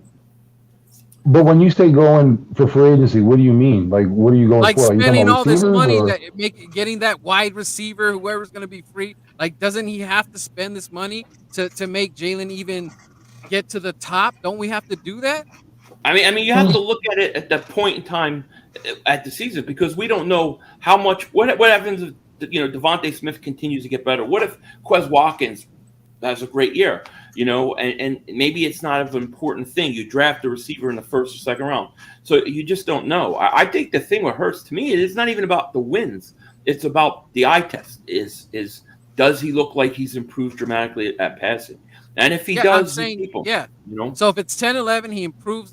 Everything we're asking him, but don't we have to improve it? Because the next goal is the Super Bowl. You've got to give him what you got to, whether it's weapons or you need offensive linemen or run. Yeah, you got to build around them. Yeah. In all honesty, bro, it doesn't matter who your quarterback is. You're going to have to build around him. If you look at what Howie did before Chip came in, he's doing the same thing. Jerry Maclin, Deshaun Jackson. We had why is his name escaping? Shady. Everything was through the draft, and he built to the draft.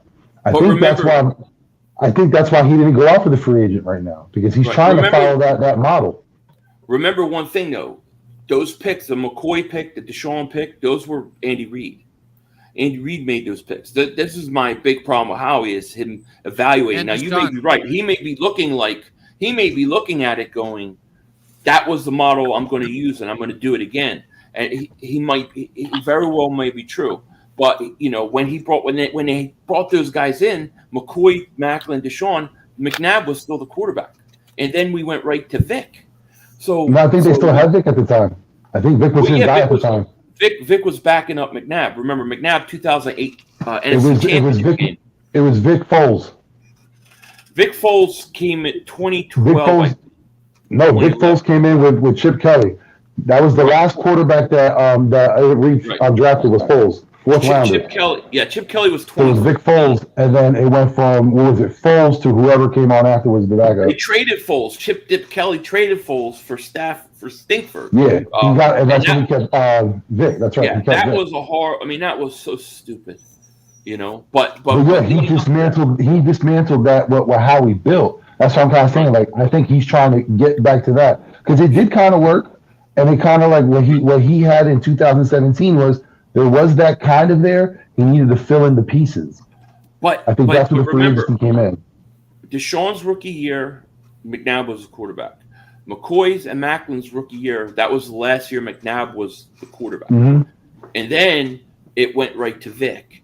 Mm-hmm. Andy Reid was still really controlling the players we were acquiring. It was after Andy left, Howie took a complete control. And then he went and him and Chip had the thing. He goes in the boiler room. Then he comes back, and the first thing he says is, "I know I need a franchise quarterback." And he made that big play for Carson. So he may be looking at doing that, but the question is does he have that established quarterback of Donovan McNabb, of Michael Vick? He doesn't really. He has, to me, more of a quarterback like Carson Wentz out of his first year, out of his rookie year. He's got a second. I look at Jalen Hurts as a second-year quarterback. So, hey, Philly, let me ask you one more question before I leave. Have you been checking on Mark Holmes? Because I haven't really heard from Mark Holmes. Is he all right? Mark's mad at me because I did because I got him with the whole meltdown stuff. So I think he's avoiding it. When his son was the referee thing and all that stuff. Yeah, that was fun. That's stuff. Yeah. He can do it, but he can dish it out, but he can't take it though. He's really mad at you. I'm gonna send him. No, I don't know if he's mad. He's flipping out about his Cowboys. I know. I just wanted you to make sure, give him a text for me. I will. Make sure he's okay. But hey, guys. You guys are tuning in to one of the best content creators out here, man, and I appreciate you, Philly.500, letting me yell a little bit and get crazy. I can't wait. Hopefully, you can grace the Birdman, and I could be on your show. And I am the Eagles super fan. I am going to be in my costume. I will be there in the draft representing for the Eagles, and I can't wait, man. I'm going to be backstage with the King and all that, the Swoop Squad. So I'm super excited. So I can't wait, man, and I might have a heart attack live on stage. So if you see a Birdman fall down over there because of Howie Roseman, you guys will know why. But hey, make sure you take that bear aspirin. Make sure you record everything. Yes, sir. I will, man. All right, guys. Peace. Later, buddy. All right, man. Have a good one.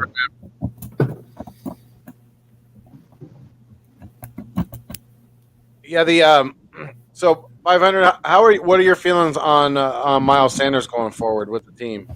I'm still a Miles Sanders guy. I like Miles Sanders. I wouldn't give him a contract extension, but I'd let him play his rookie year out. The final year of his contract out and see how he does.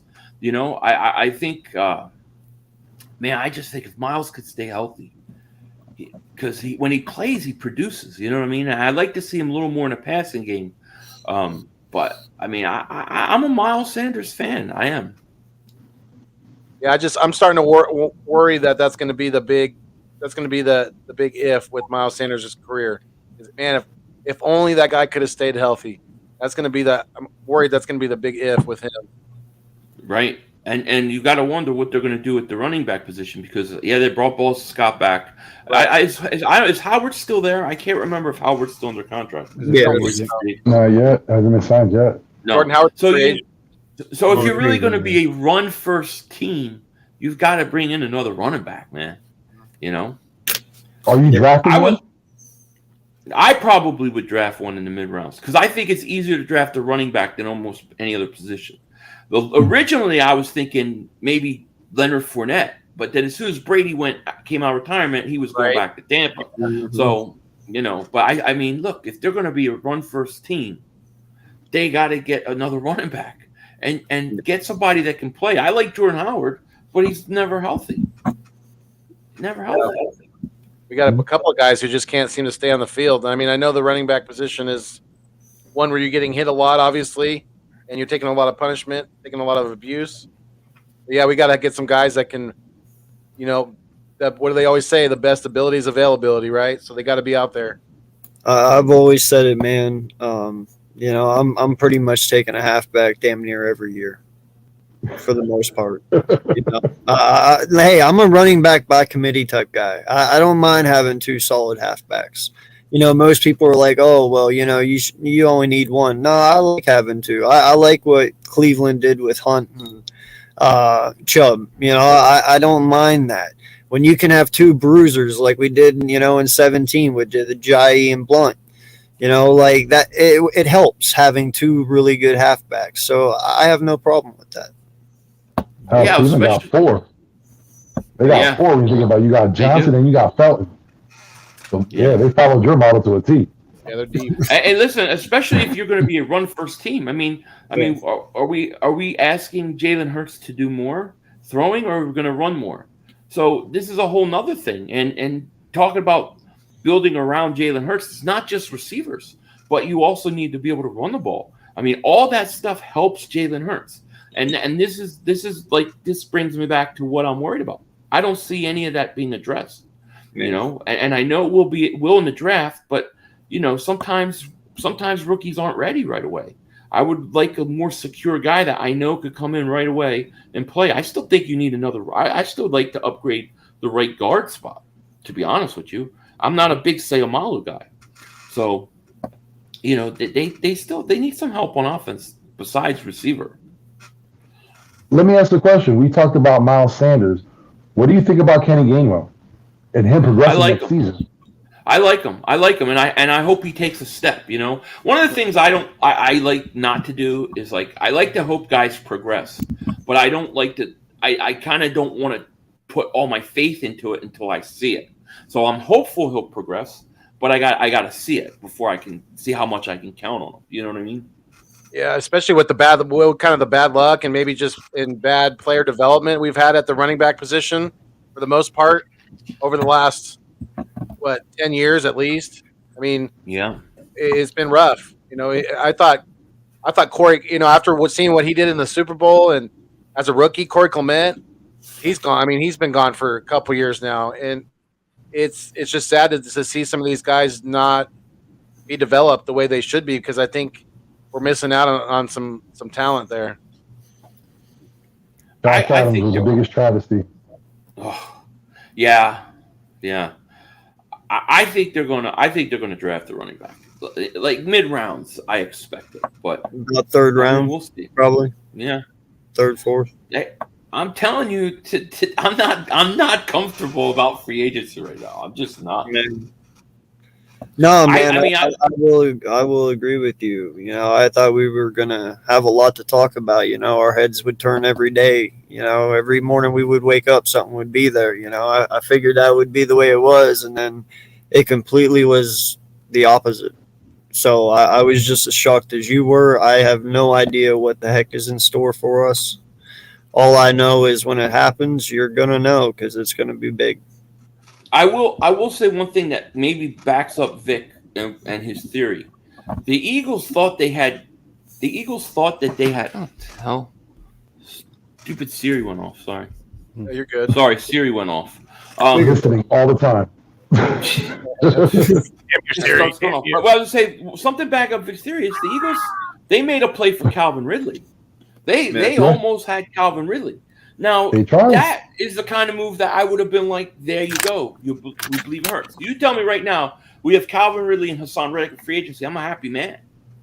You know, but they were going to get him for like a 3rd-round pick, so they were getting a bargain. Just like Hassan Reddick, they got a bargain for him because he wanted to come to Philly. He could have gotten more elsewhere. You know. Yeah, and that's why I say, like, you got to look at the cap next season. It goes from 3rd to 24th. There are a lot of moves that have to be made this year to get under the cap. So I don't see us spending. We can't spend right now. We're not in a position to spend. Everything has to be done through the draft, post June 1st cut. We're gonna have the bargain shop. How much money do they have right now? I believe it's like 23 and change. How much? 23 and change. 23. So you figure what? 10 to 12 are rookies. I mean, your draft. Right. Then you got now. If they said if they extend Hargrave, that's 13 million. They can open up right away. The one thing about Howie is he can manipulate the cap. So if there's a guy that they really like, I don't think it would prevent them from doing something. But the question is who? I was gonna say you have to look also. We're gonna be first in dead cap next year also. Yeah. We were first in dead cap last year too. I don't know if we were first, but I'm pretty sure we weren't. I think we're creeping up from it's going to be a big jump. It's going to be a big jump. I thought the Carson dead money was the biggest single hit in the history of the NFL for the most dead money at once. Fletcher Cox. Well, Cox is 12 because they cut him, so it would have been 40. So yeah, I mean, to me, I don't know, man. I don't know what's going on. All I can say is when they want to use the cap, they use the cap. When they don't want to use it, they don't use it. And I don't think it prevented anything from happening if they really wanted it to. I think that there's other things going on. And, and my thing is I'm watching the quarterbacks. I'm watching, them meeting the quarterbacks, how all that's going to go, because I'm trying to figure out if that's where they're going or not. Like I said, I hope they don't, but it's what it looks like to me. Yeah, it's a interesting topic because Howie could be doing things for different reasons. He could be like Vic said, he could be thinking about next year and not wanting to kill himself with the caps in issues of in instances of taking on big contracts this year in free agency. Maybe that's a big part of the reason why we've been so stagnant. Or maybe he's worried about the cap next year. Could be. I don't want. I hope it's not that he doesn't believe in Jalen Hurts. I hope that's not it at all, because if that's the case, then we're basically back to square one. Well, I hope not either. I mean, I think Hurts played good enough to earn one more year. I do too. He still has flaws, no question. I still think he's got to become a better passer, but I think he earned the right.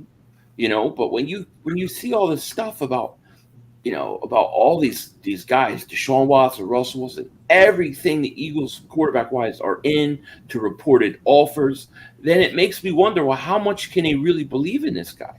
I don't care what Howie said, because he says a lot of things and does the opposite. But the actions, if you look at it, would be hiring a private investigator for Deshaun Watson, making an offer at the Senior Bowl for Russell Wilson. These don't show me they believe in Hurts. It shows me they're looking for somebody else. Yeah. I mean, I definitely can see how you could see that, because it's there's been a lot of speculation, there's been a lot of rumors, and there's obviously we've been at the front of a lot of the quarterback talk because of our draft capital and all that. So I think Jalen Hurts has the best mentality. From what I've seen so far from him, he has a very good mentality to fight through some of this adversity as being the potential starting quarterback for us going forward. So, I don't think it's going to affect him too much. I think he's going to be all right in that department. He has all the intangibles to be a stud. I mean, there's no question. I think he's mentally tough enough. I think he's smart enough. I think he's a great leader. I think he can be clutch under pressure.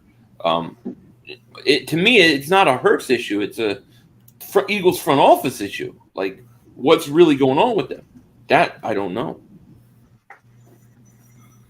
Yeah, and I think I have to see, in improvement as far as his relationship with his offensive line, him trusting his offensive line, and less of that kind of that panic scramble around that we seen from him last year. That when he'd maybe he would sense a little pressure, or maybe there wasn't even pressure. Sometimes I've seen him do it in a perfectly good pocket where he's kind of that clock is maybe going off in his head a little too early, and he's not sitting in that pocket and he's not trying to read the field, and he's kind of circling around, and scrambling around in the backfield there. And if he can improve, if he can kind of eliminate that and try to stay in the pocket, step up in the pocket, and push the ball down the field by, seeing the whole field and finding those open receivers, because I know he missed a lot last year. Yeah. Let me ask you guys a question now. If you can choose, if there's two guys with the first pick you would like to see the Eagles take, who would you guys like? Who would you like in this draft? I know one of AK's answers already. Oh, hell yeah. Hey, just go first. We'll just let you go first. We already know what it is. So go ahead. Right. I am going hands down with my man that I have been talking about for like 4 months now, dude. The man, the myth, the legend himself, the beast alone, Jordan Davis. Hands down, that is the one. I mean, that is Cox's replacement. That is his error. If you can have Riddick, if you can have Jordan Davis, Hargraves, and BG this year, and whoever his successor will be the year after that, and even Sweat, man, that is one disgusting offensive line. It's like I said, I don't expect Jordan Davis to have crazy amount of sacks. I will never expect that from him. But the one thing I do expect is pressure constantly and a true force in the run game. I've seen this guy take on triple blocks in college and still stop a running back behind the line of scrimmage. I mean, you can't do that in the NFL. You can't triple block one dude. You'll get destroyed by everyone else, no matter what their talent level is. You just can't do it. So that is the ultimate threat for our defensive line. I believe he would be a very big key component moving forward for us. I like that pick. Who's next? Gio. Go ahead, Gio. Jordan Davis, and the obvious answer, of course, Sauce Gardner. If he's not there, and I'm going to surprise a lot of people with this pick, Trent McDuffie. Okay. Vic? I think I've said this 1,000 times on Twitter, tweeted out like billions. Hey, man, I say you stick with that Georgia line and you go hard. You get yourself Walker, Davis, and Wyatt. You just complete the whole set. Take them all. First round, lock up that D line. You have a great rotation for the future. So, yeah, that's what I would do. Yeah, I would probably go, and you could do it either order, 15 and 16. You could do it. I would probably go Nakobe Dean, and then either, depending on who's on the board still, I would either go probably top defensive tackle or top corner. Whether that's Jordan Davis, whether that's Wyatt, whether that's Stingley. Even I would take a chance on him. I know he hasn't played in over a year or so, or however many games it's been, but I mean Booth Jr. could possibly be there. So yeah, those would be my choices there. Yeah, I would definitely go Jordan Davis. I'm a big Jordan Davis guy. I like the idea of Jordan Davis and Wyatt 15 and 16, and have your defensive tackles of the future. To me, that would be awesome. And then at 19, I'd probably trade the 19th pick and try to get like an extra second and a first next year. If I can't, I might go wide receiver there, or I'd go something else. I really like Christian Harris, the linebacker, in the second round.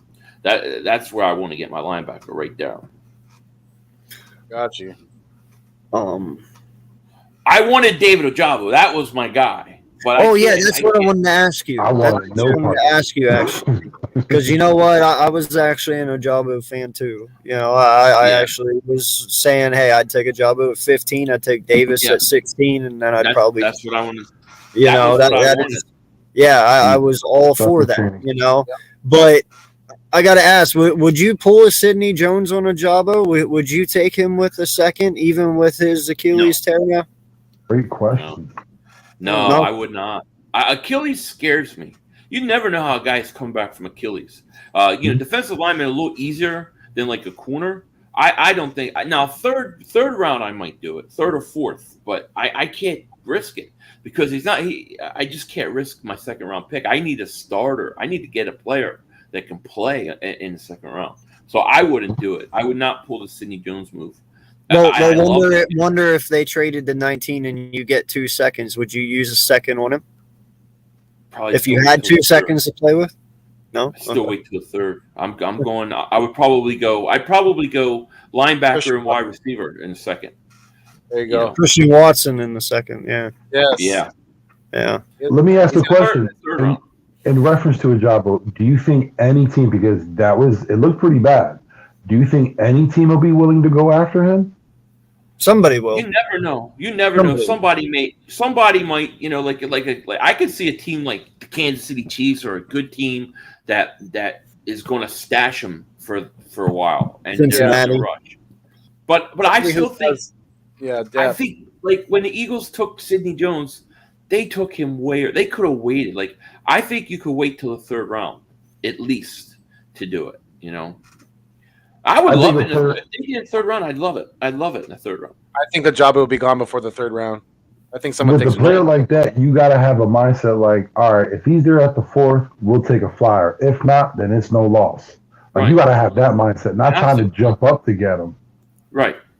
Exactly. Now, I got another question for you. Is anyone taking the risk on Williams at this point? The wide receiver from Alabama? The one that tore his ACL? Jameson Williams, I think somebody will, but I think it'll be late first or early second. It'll be right in that area. You know, whoever does, do you think it winds up being a steal? What's that?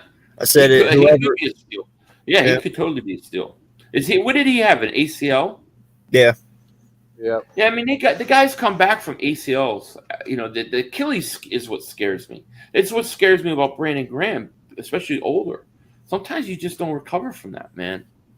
That makes you feel any better. I've actually torn my Achilles heel all the way, and I'm perfectly fine. I can still run and play ball and stuff. So, how long did it take you to get it back? I was on crutches for 3 months. And then it was probably about 6 months until I could run again. Physical therapy, all that. Yeah. So it was about 6 months.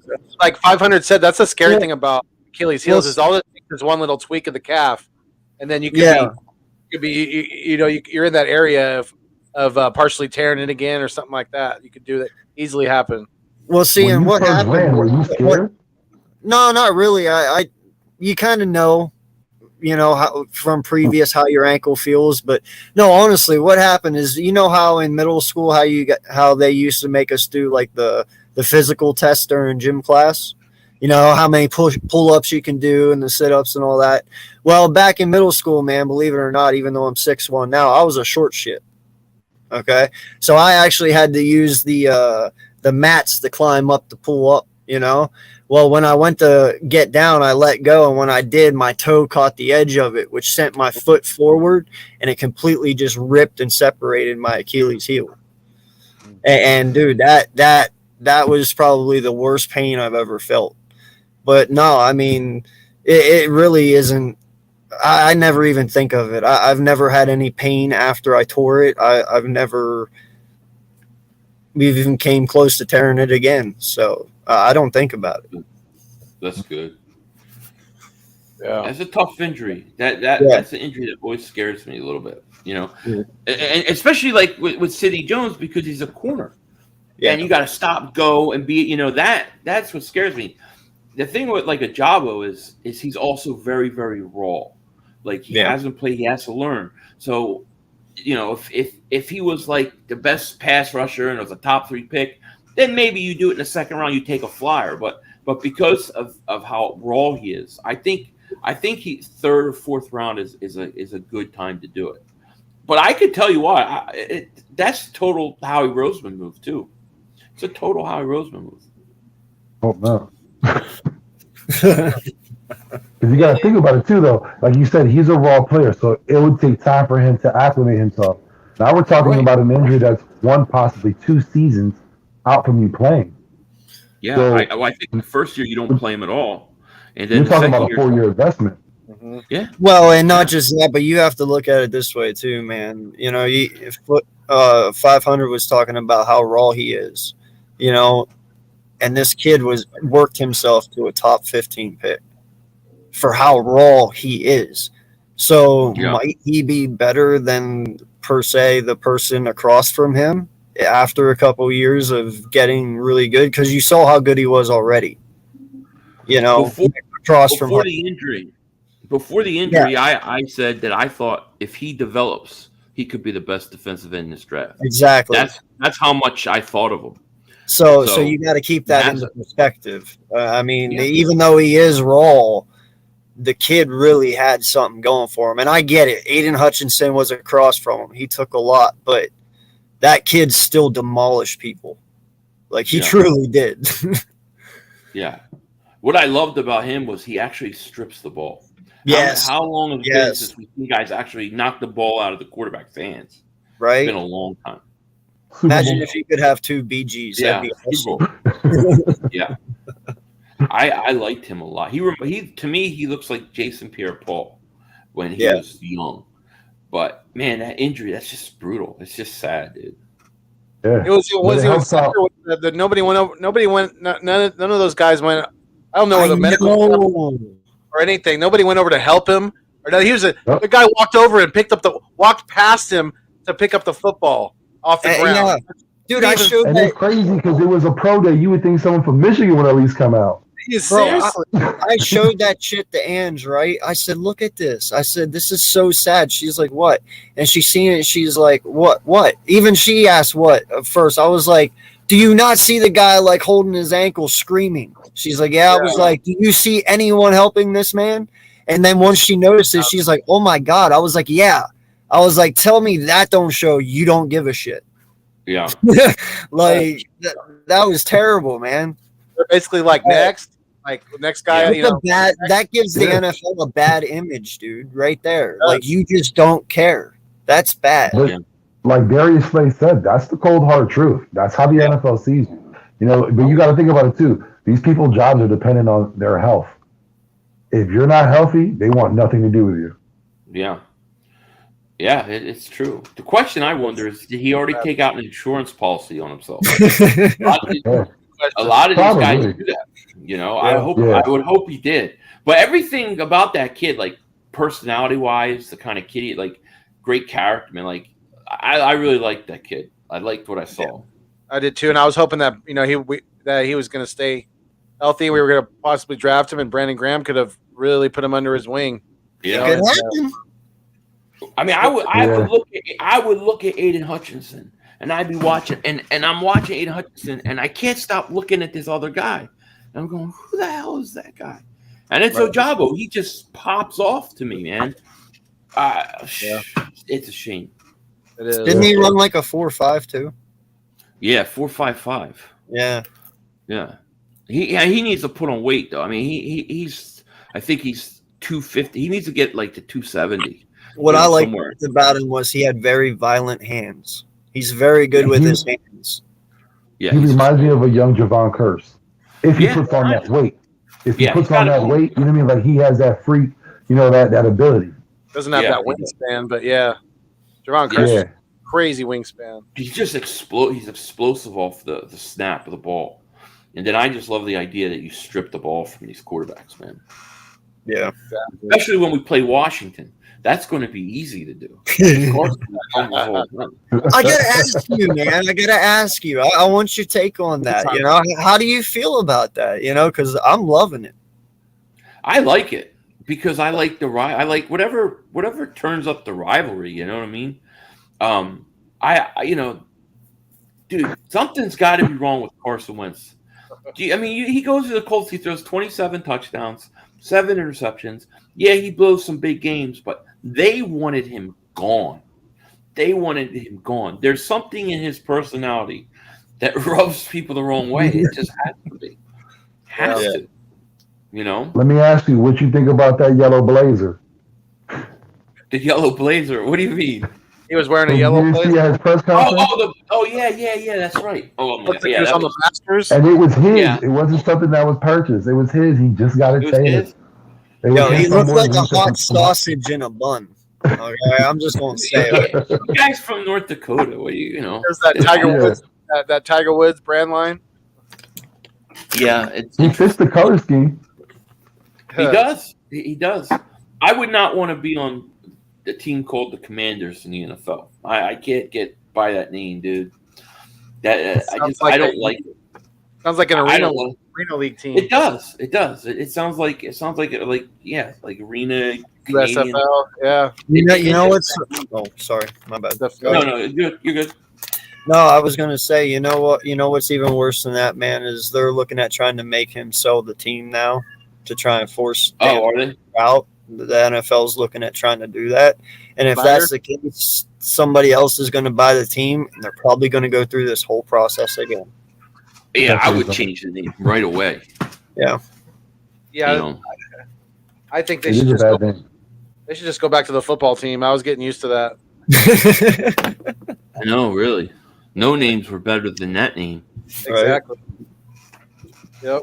They should have done something like the Federalists or Senators or something. I don't know. I told them, Sentinels. Yo, I'm telling you, man, you got to represent the Replacements movie with Keanu Reeves and go with the Washington Sentinels. That sounds both those names sound a lot better. Right? But dude, that's a retro football movie. It's one of the greats, and it's Washington, right? So why not represent it? And you think it could be a cool logo? Yeah. Well, their logo sucks. It's just a W. Terrible. Yeah. I'm wondering what's their mascot going to be? Do they even have one? Is it like a general or something? It's going to be a W with arms coming out the side. Oh my god.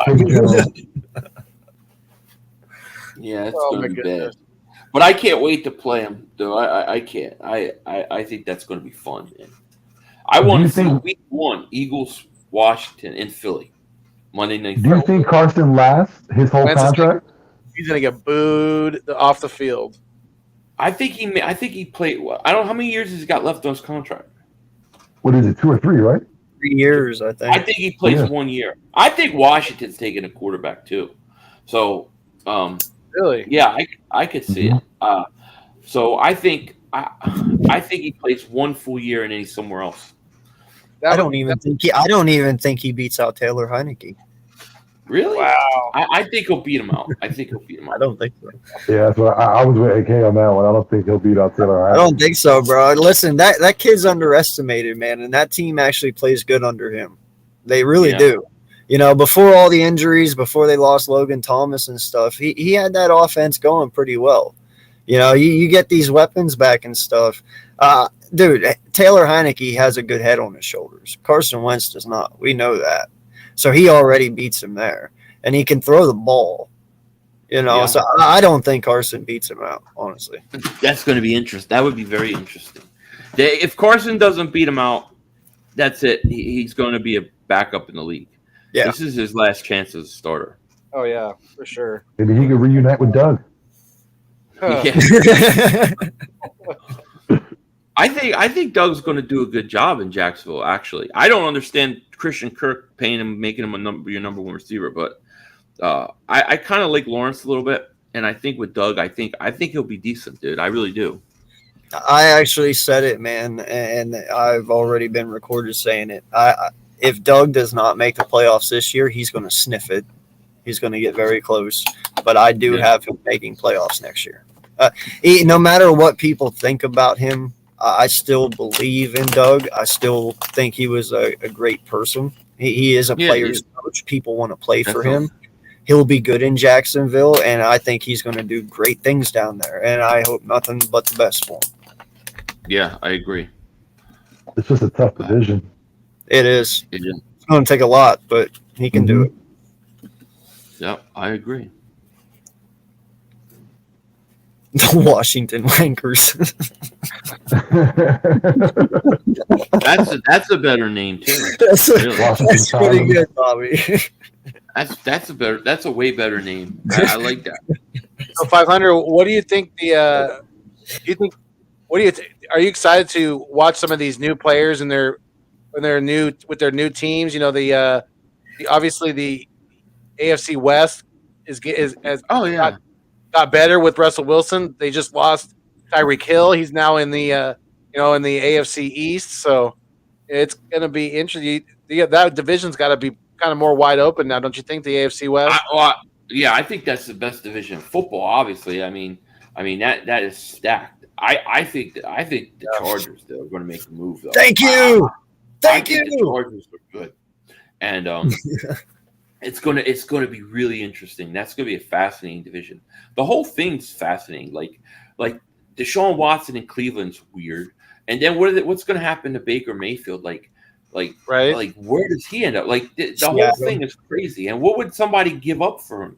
Like to me, he's kind of like Carson Wentz in a lot lot of personality. And that's the thing too, is that Baker Mayfield is he's kind of to me he's kind of immature in a lot of ways, and he's not going to want to be a backup anywhere he goes. He's going to want to be the starter.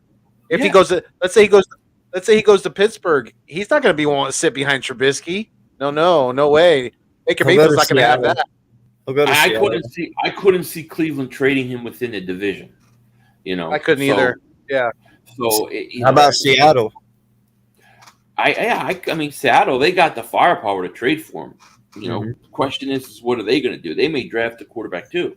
But I also heard Pete Carroll. He wants Geno Smith back too. I don't know if he's thinking about starting Geno Smith, but I heard he wants Geno Smith back. Yeah, I think they could trade for a quarterback. I mean, there's quite a few teams that could trade to draft a quarterback. You know, who's Houston's quarterback again? Davis Mills. Mills. Like they say they like him. I don't know. Stupid. Baker's a Texas boy. No, you know something. I gotta say this. The question came up in the chat earlier, and I totally ignored it because I didn't want to go there again. But you gotta think though too. That is a very big upgrade for them at the QB spot. You could expect maybe somehow, some way. I can't believe I'm saying this live with 25 people in here. Shit, I'm about to die.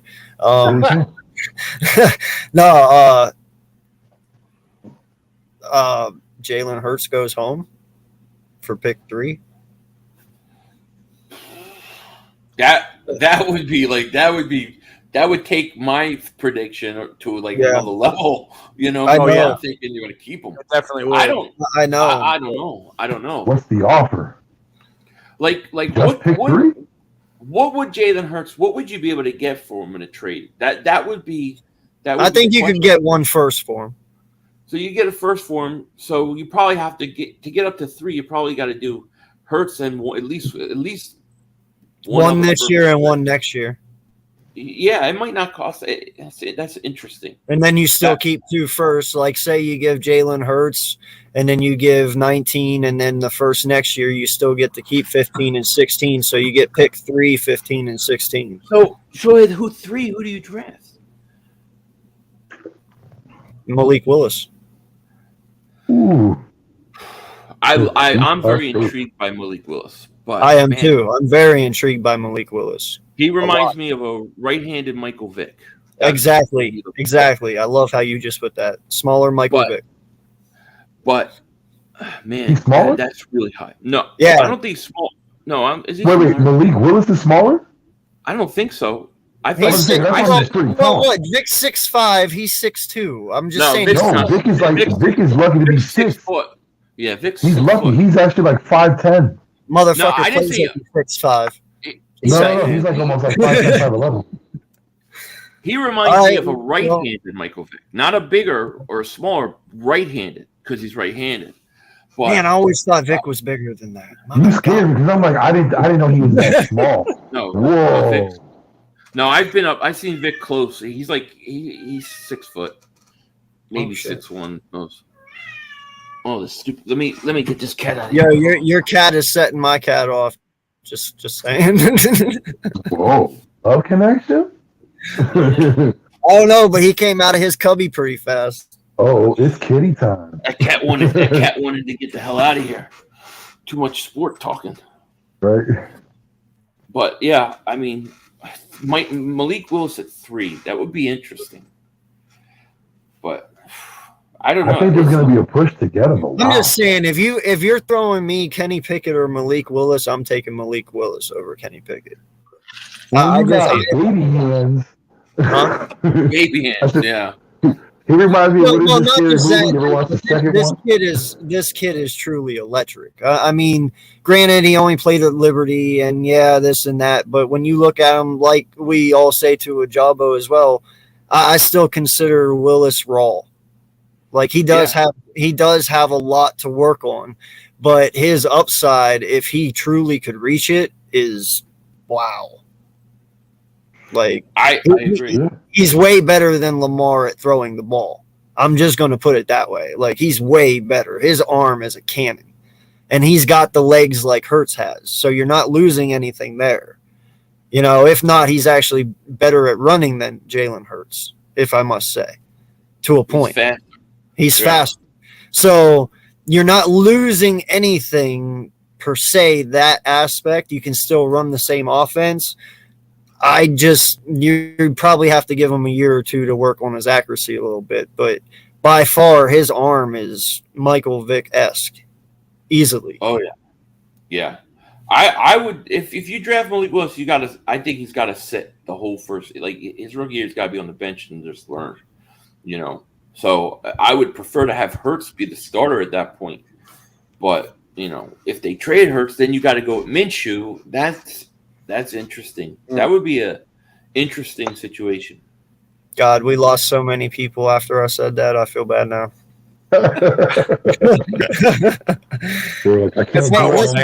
I tapped into my Howie-esque like 500 did at the beginning of the show real quick because something he would do.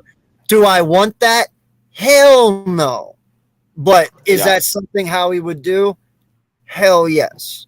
So I don't see that scenario being out of the question. I don't think the Eagles would be a part of that. I think I would look for that scenario. I would say Washington, and I would say Pittsburgh, like you mentioned before. Those would be the teams that would focus on Malik Willis, or even Seattle, that would want to jump up and have something to, do it with. I wouldn't be surprised but if none New of York those guys have Jalen Hurts. So if you're going to get something for the pick 3 from Houston, you got to give them something. Seattle has no quarterback to give them. Who else did you say? I said Seattle, Washington, and Pittsburgh. Yeah, Washington. Yeah, they're Seattle not. has the capital to do it. Washington, Yeah, but they don't have that. anything for them right now. Like I said, though, if you give Jalen Hurts, that's somebody who can step in this year and run Lovie Smith's offense compared to. Oh no, I wasn't talking about us. I'm talking about for Houston, for someone to jump up and That's get what that I'm third pick. talking about. That's why I'm saying though that makes sense for Houston if we did it, because if that's a move that Howie's looking at making, going up for Malik Willis. You're going to jump the 3 because they need a quarterback. You have one, and it's easier for them to just take Hurts and make it work with, the draft picks that they acquire from us, and we get what we want and still keep 2 firsts. That's all I'm saying, but that's something he would fucking do. Oh, yeah, I wasn't discrediting that. I was just saying I think that real scenario will play out with 3 other teams, though. And Howie, if you're watching, don't fucking listen to what I just said. I think they've already made the decision. I know, right? I don't know. I mean, I don't quiet know. all night, man. That's why I truly have sat up here quiet, because I was like, man, some people had their Debbie Downer cakes before they came on the show tonight, and I really got down. But you know what? That's what I said. I learn about this when I talk to people. That's how I learn more. And I've always had it in the back of my mind, but I don't want to be real about it because I don't want it to happen. But realistically, it can happen, and you have to. I think with this year, there's a trend that a lot of teams are doing, and you can see it because of the draft. There are teams with multiple picks in the first round. And I think the trend is pick as many as you can in the first round. Yeah, but those franchises don't have Howie Roseman, man. Oh, I totally agree. I'm just saying, you know what I'm saying? I just see that's a trend. Again, this is a league that once something works, they keep on doing it. You see with the draft picks, there's teams that are, this has never happened. We've never had so many teams with so many first round picks. See, here we go. Bobby, get as many in the first round as you can. Bobby, listen to me, bro. Listen to me, brother. I love you, bro. You know that. You've been on my show many times, Bobby. I'm not saying Hurts. Listen, now I'm going through what 500 was going through earlier. I'm going to get slammed. All right, listen, I'm not saying he does not deserve time. I want Hurts to be here for 2-3 years. If he can pan out to be that guy, that's who I want. Okay? I'm telling you from a hypothetical standpoint of how Howie thinks, because I've been alive long enough. Hell, I'm 35 years old. I've seen this man work his entire career. And I know when he wants something bad enough, hell or high water, you ain't going to stop him. So I'm just trying to be realistic. We didn't get Marcus Mays. We didn't get Mays. Sometimes when he wants something, it gets to slip out of his hands. At that point though, that right there though, you're talking money. I'm just fucking with you can't control that. But when I'm talking physically trading draft picks for a person, you can make that happen. That means nothing about money. You know, that means money that you're going to have to, like I said, right now we're only at 8 or 9 million because we have 15, 16, and 19. But if you trade up to 3, well, that 8 or 9 million now goes to like 14, 15, maybe 20. Who freaking knows where it goes? I don't even know what the cap hit for that would be then. But my point is, though, you're freeing up a lot of money for a certain kind of move. Now, whether that move is to jump up really high and grab a quarterback to where that makes our cap hit now in the draft closer to what we freed up, and that's why he did that, or whether he's going out to trade for DK or somebody, I don't freaking know. But the point is, though, you have to keep it in mind that until draft night, when we're sitting there and you don't see it happen, it's always in the back of his mind. Always. And it will always sit there. It sucks because we still have about a whole full month until the draft. Whole month. Yeah. Now we're getting to the pro. Yeah, we're getting pro days. And they haven't announced who's invited, correct? I haven't heard them announce anybody that's invited yet. No. But I'm waiting for the quarterback visits. I'm waiting to hear Malik Willis is flying to Philly. Kenny Pickett flying to Philly. We already know Jordan Davis had an interview, which was really cool.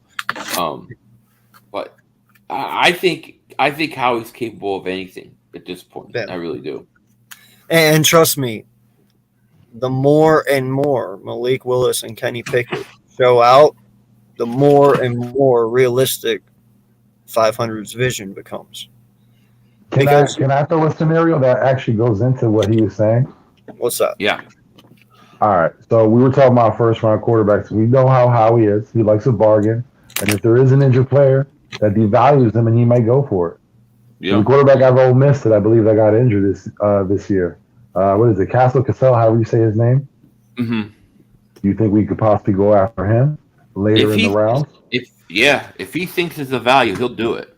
I have no doubt about it. He's shown before that he's willing to draft a guy injured early if need be. So yeah, I think that's definitely in play. I got a lot of crap. It doesn't sound risky. It doesn't sound risky. It's an injured player. Gives him time to get himself acclimated. You're giving Jalen that time. Okay, now here's the thing. It is realistic for him to do that if his real intention is to move forward with Jalen Hurts. But if his intention is not to move forward with Jalen Hurts, you're not betting your next 3 years on Castle. You are making that big jump up to get either Pickett or Willis or whoever the hell ends up being a top quarterback at the end of all this. You're not betting all your chips on a second or third round pick again. You're going all in this time. Well, I only mentioned him because it plays into what Howie would want, and it covers Howie's ass. You got to win your players. I know, but that's only if he's all in on Jalen, though. That's only. Yeah, that's what I'm saying. But at the same time, I have a backup plan if Jalen doesn't work. Like I have a guy who could have possibly been the first pick of the draft only because of his injury. I got that guy now. Like that to me sounds more of a Howie move. It depends where you pick him too. If he goes like if they take him the first or they take him second, I believe they make that pick to plant to take over for Hurts at some point. You know. Yeah. I don't believe the Eagles would draft the backup quarter. Well, I can't say that they did it with Jalen Hurts. Yeah. I think if they do get a quarterback, like if like a plan to get like not anyone to back up Jalen or not anyone to use as a successor just in case things don't work out, they could get a developmental quarterback in the 5th round. That could still be a possibility. Yeah. I think they'll get a development quarterback probably, anyways. But like the question is how do you get if really the question boils down to what does this team really think about Jalen Hurts? And I'm telling you, I have no idea because of everything that has gone on about all the things that the Eagles wanted, other quarterbacks, this, that. It's like it's impossible to really know. And to me, the proof is in the pudding when this draft comes by. If this draft comes by, the Eagles take 3 picks, do 2 defensive players and something else, I'll feel a lot better about it. But I really don't know what they think of him. I mean, did they really go to the Senior Bowl and make an offer to Seattle for Russell Wilson? No, I get it's Russell Wilson. But do they really believe in Hurts if they're willing to do that? Now, here's my question I got to ask. Because a lot of us, we saw that Kels, he decided to stick around another year,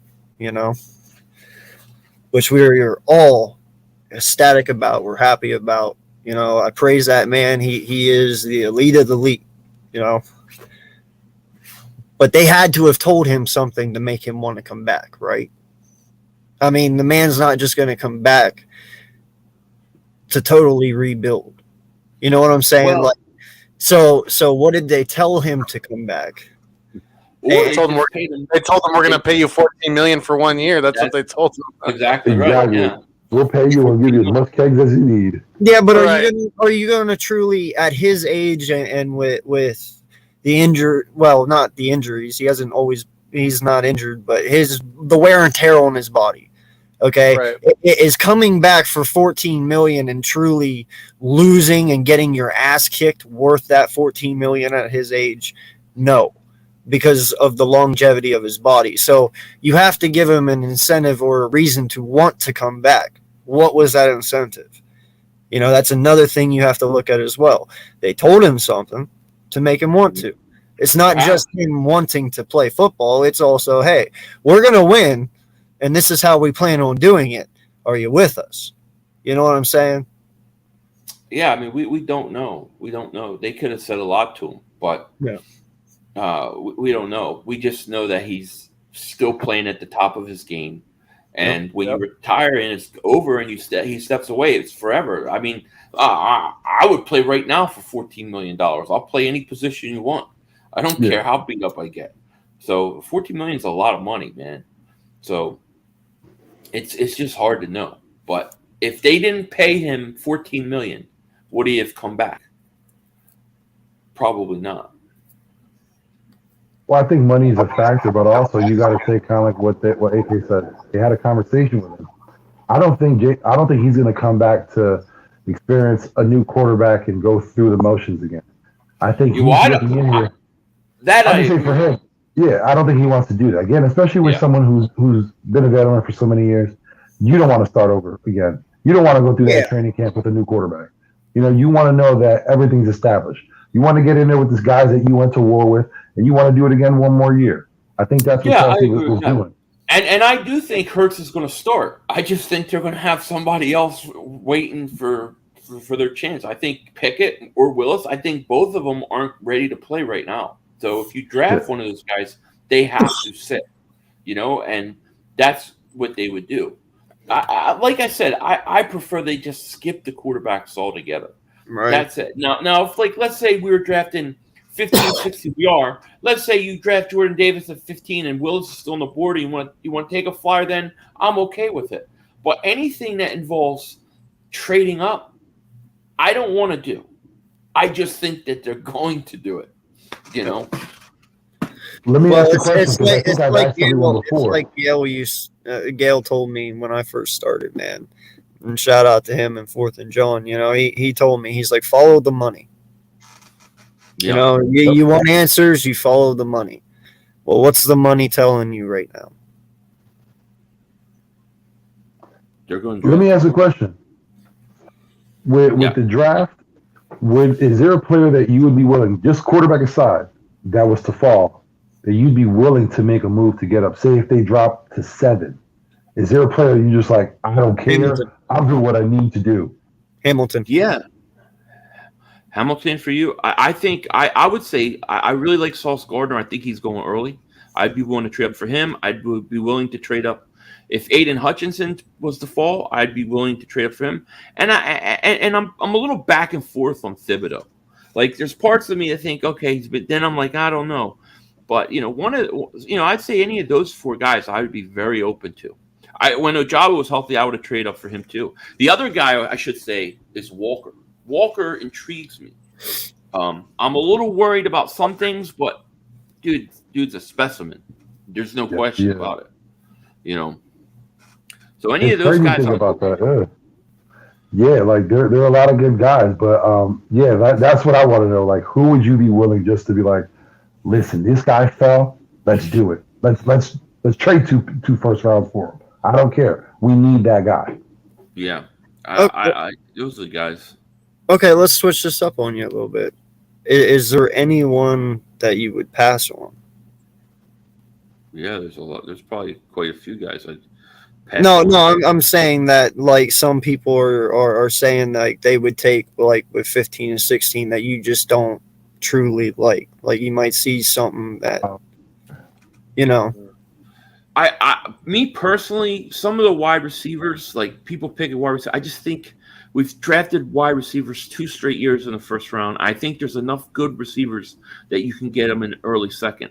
So I keep seeing a lot of people wanting to take wide receivers. I kind of would steer away from that. That would probably be my big thing. I really think you can get a good wide receiver early second, man. 3 straight years of wide receivers in the first round is a lot. It's a lot. Mm-hmm. Yeah. And I don't see the hype on. A lot of people are high on Olave. I think he is.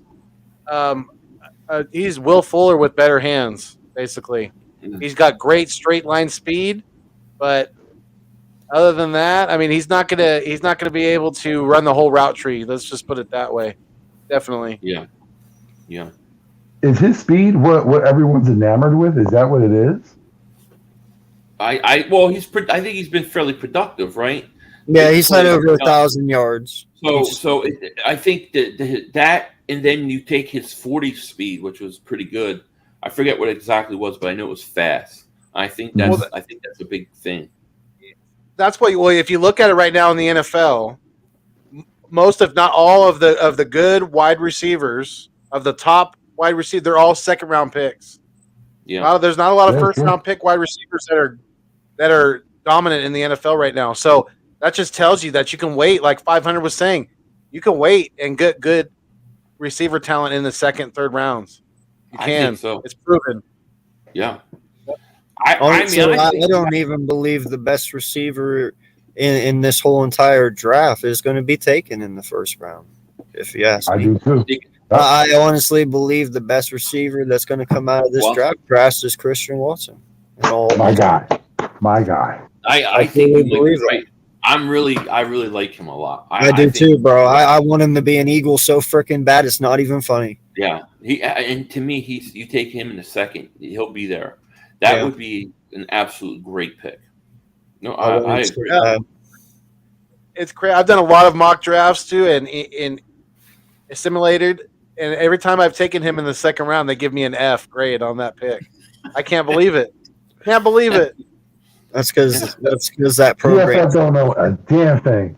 Right? No, those things they're like ranked way early, man, and that's now those things are whack. Listen, man, this kid is 6.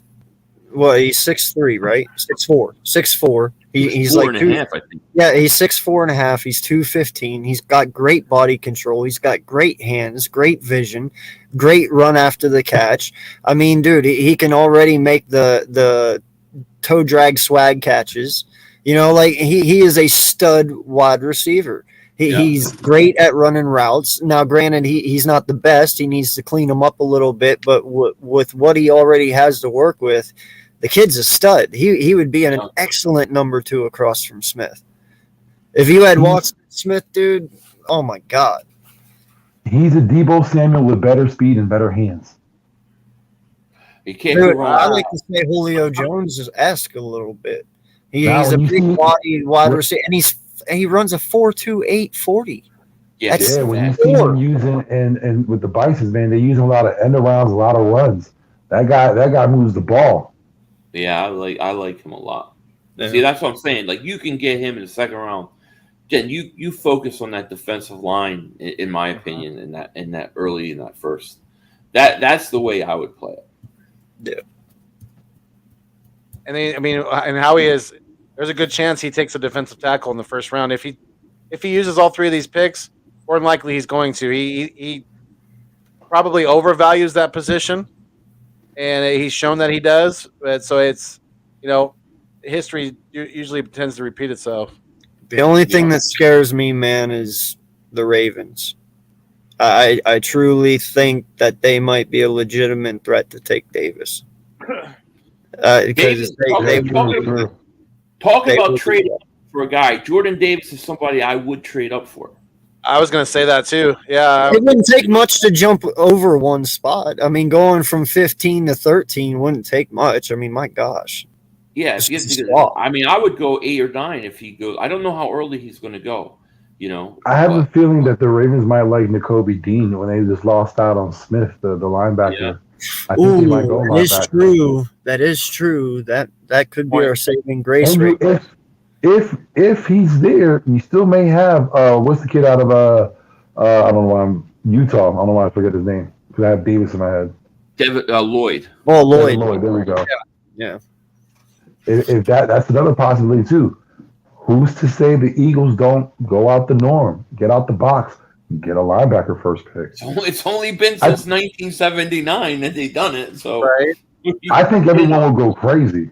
Like, I think that would be the one pick. If we go linebacker, whether it's Dean, Lloyd, whatever it is, I think the city would be heard. If they go linebacker, everybody's live will be silent. Like, you'll hear crickets because everybody would be like, no, that just didn't happen. I would absolutely. Everyone's like, check Twitter. Like, really pinch myself. Make sure it's who real. reported it. Out. Like, yeah. Well, I mean, 500. What's your thoughts on Karlaftis? Yeah. I haven't studied him enough to give you an honest opinion. The little things I did see, he kind of seems stiff to me a little bit, like just a little slow. But I can't make a judgment until I actually go study him. It's been very short amount of stuff, including this combine. So I got to go spend some time on him. He's the only defensive lineman really I haven't yet, but I need to see more. What are your guys' thoughts on him? From what I heard of him, he's not fast. I think he runs like almost a 4.6. He's in the 4.55-ish. But he's a lot of power. Yeah. He's definitely more of coming off the edge strong. and he's going to beat you with power moves rather than speed. Kind of like BG, Mhm. you know. So that's kind of what you're getting out of him. And he's Well, raw. Like you used that word earlier. He's only 20 years old. So Yeah, right. he is young. he's gonna be in the NFL before. Well, is he gonna? No, he'll be 21, I think, because his birthday's in April. Yeah, he'll be 21 this year. That's still young, dude. Still very young, very raw. He's a baby. Yeah, he's got a. You know, I think he's got a pretty high ceiling. I do. I think he's got a high motor, which I like to have at that defensive end spot. You know, I like guys that are relentless, and he tends to have that a good amount of that. So I like that, and I wouldn't if we took him at 19. And we dressed the, if we got a defensive tackle or a linebacker and a corner with 15 and 16, I wouldn't be mad at those picks at all. Yeah, We're just sitting someone here like talking about Karlaftis. this right now, and watch this draft goes nowhere near what we're talking about. Oh yeah, it happens every year. It happens every freaking year, dude. I guarantee you, we're sitting here talking sense right now. You know, this is real. This is what should happen. But watch, nothing that we're talking about right now is realistically going to happen. I guarantee. There's still part of me crying that we didn't get CeeDee Lamb. There's still part of me looking back at, like, why did we get HaHa Clinton Dix? Why did we have to get Marcus Smith? There's still parts of me that are still crying right now. Yeah. Oh. It happens every year. Justin Jefferson. I mean, the tears can come and come and come. Yeah. I still can't get over DK Metcalf. That one bothers me to this day. Right? That one still down hurts. I'm the only one that thinks the opposite on that I'm one, telling you right now, if Linderbaum is sitting there at 15, I would not blink 1 second to think that Howie Roseman takes that man. I don't even have a problem with that. I wouldn't. No, I don't either. But he would do it. Yeah, I agree. I like it. We got Karlaftis because you can use Reddick the same way they were using Parsons down in Dallas. You can move him all around. You have to. That's what they're going to have to do. But if Karlaftis, or however you say his name, if he is really that more physical guy, then he may be a good complementary piece to a Hassan Reddick. So, I have to study him. I have to spend time on him. But so I'm not going to say one way or the other. Yeah, you got your. Billy, let me ask you. You got your eye on the 76er game right now? No, I'm recording it. I haven't watched it. Don't tell me the score. I haven't recorded it. Okay. Right. I wanted to ask you. What are your thoughts on the push for Embid possibly getting the MVP this year, the Harden trade, and and Maxey becoming a third piece of the puzzle, man. Yeah, my thoughts were simple. You have Embid, who I believe is the MVP of this league, and then you have a guy who literally is 7'2". He's a big guy in his prime. Sometimes these big guys don't have a long prime, so when they're in it, you have to take your shot. So they needed another scorer, and so I think they really had to go out and get Harden. I think they had to do that. So I thought it was the right move. And then I think keeping Maxey was important because I love Maxey. I mean, everybody loves Maxey. So I think that they're doing the right thing. Now, I wouldn't have gotten rid of Jimmy Butler a few years ago. I've said this 1,000 times. But you needed that other guy. You needed that other piece. So I think it was the right move. I do. There you go. Yeah. Yep. There you go. The trade. I think the trade's it's going to work out nicely. And DeMar DeRozan. Yeah, what Maxey did the other night against the who was that against? Was that against the Nuggets the other night? He just went. I mean, he went off. But it was when Embiid sat out with the back soreness, and Harden didn't. I don't think Harden played either. And no, Maxey just. I mean, he took control of that game, and absolutely showed out. You guys ever notice if you turn the Bulls logo upside down? Don't. It looks like a robot eating a crab. I'm not disrespecting y'all. Come on now. I'm just telling you, turn it upside down. It looks like a robot eating a crab. I gotta do it now. I gotta do it. Come on, man. Why you gotta be like that? It does. It really does, doesn't it? Respect it.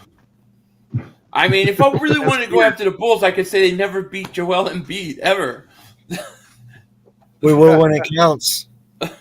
We'll see. We'll see. In the playoffs. It'll be a good matchup, I think. Yeah, it'll be a real good matchup. It'll be in the great. playoffs. Oh, yeah. Let me ask you a question, I 500. heard Ball's coming back. If so, that's awesome. I think I think people forget with the Sixers. Like, Harden doesn't have to be the number one guy.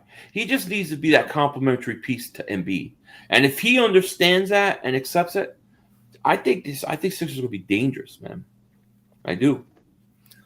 Let me ask you a question. If you think that we're supposed to, if we don't get to the NBA Finals or if we don't get to the conference finals, do you think this is the last year for Doc Rivers, or will he be on the hot seat going into next season?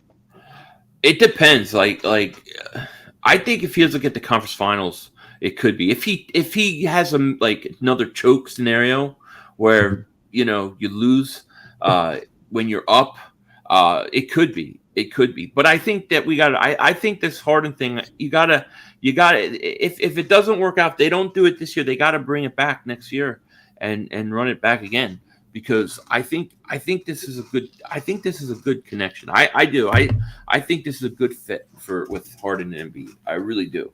And Maxey's only going to get better. Where I worry about the Sixers is just the bench. They got no bench.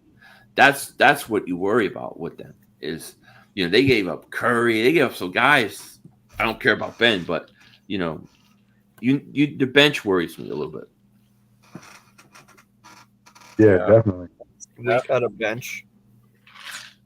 Nah, our bench is pretty tough. But it is what it is. We got to give up a lot to get Harden. Drummond's probably the worst, the toughest part to that deal. Drummond and Curry, yeah. Andre Drummond. Yeah, yeah, exactly. Yeah. Hey, I got to talk my shit now, man, because I might be a 76er fan next year. So got to get it all out. I got a jersey for you waiting. Bro, Whatever listen. color you want, I got. Mitch is not winning this fucking bet. He's not getting it. Like, no. Listen, y'all are going to meet us in the playoffs. We're going to be healthy. We're going to whoop y'all's ass, and I'm going to continue being a Bulls fan. That's how it's going to be. What's the exact bet? If you guys beat the Bulls and you make it further than us, I got to be a Sixer fan starting next year. Which I don't really care anyway, because my favorite player's been retired forever. So I'm not really gaining or losing anything, but I've been a Bulls fan for life. So, I mean, it would suck to part ways, but it is what it is. Get ready for it.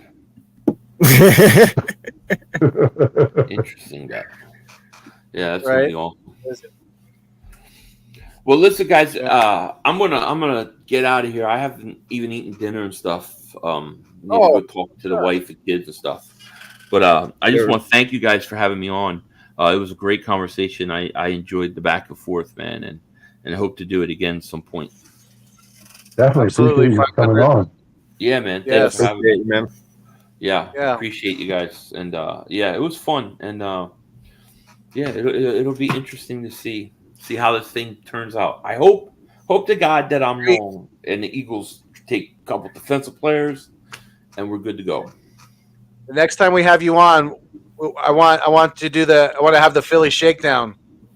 And have Joey Shakes on too. All right, I think that would be cool. Yeah, man, that would be awesome. I would love that. Awesome. Well, thank you guys again, man. I had a blast. It was Appreciate you, man. Thank you. Yeah, man. All right. As well. Have a great night. You guys have a great night. The door's always open. Thank you, man. Okay, guys, take care.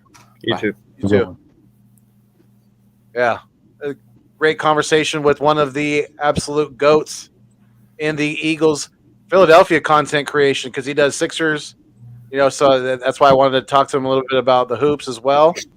And I'm over the moon ecstatic about the live stream tonight, about the reception that we got from the chat, the loyalty that we've had from the beginning of the show, as far as people have been here the whole time. So thank you guys so much for the the consistent viewership and the respect that you show. And we try to put out the best content we can, and we try to bring on some of these upper echelon guests when it comes to doing what we do, because we can only learn from the best, and he's one of them, definitely.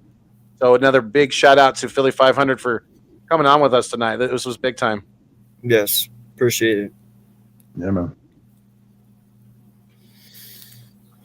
Yeah, I know it's getting late on the east side with you where you guys are at, and it's it's approaching 12:30 there on the East Coast. So I know you guys probably need to get off pretty soon. You guys have any closing comments, or we just want to do our outros? Go ahead, Vic. Hey, man. Listen, appreciate everyone for coming through. Let me just give a special shout out to BLSG. My guy, he asked us to come come on the show. We had already had a guest. My guy, I'm shouting him out because, he's one of our loyals. From day one, first out there to push out the share, first one to comment, first one to like. So, let me just give my shout out. Let me show you, that we all appreciate what you do. Thank you so much for everyone that comes through, man. We appreciate it. We're just a couple of guys that like to talk with each other because we're good friends. We like to talk football. We do this for that, and we appreciate the fact that everyone takes time out their day to come through and watch us. So by that, you know who it is. It's Victory. You see me in the chats. You see me on Twitter. You always catch me with my guys above me and Gio for the 215. Now, I don't know if we should announce it. Are we at the time where we can announce the move? Yeah. Go ahead. Yeah, definitely. Yeah. Yep. All right. Well, now we say from every Wednesday, but now we're going to move it on to Mondays. So we're going to take the show, move it on Monday nights. When your weekend's over, we're going to can't do that. What? We can't go to Monday. Shit. Why can't we go on Monday? We got Monday. Podcast is Mondays. Oh, that's right. Oh, but we can double it in. We can move the conspiracy to Tuesday or something like that, or move it to Wednesday. We can move that one around. Because you got to think, we got Monday Night Football too.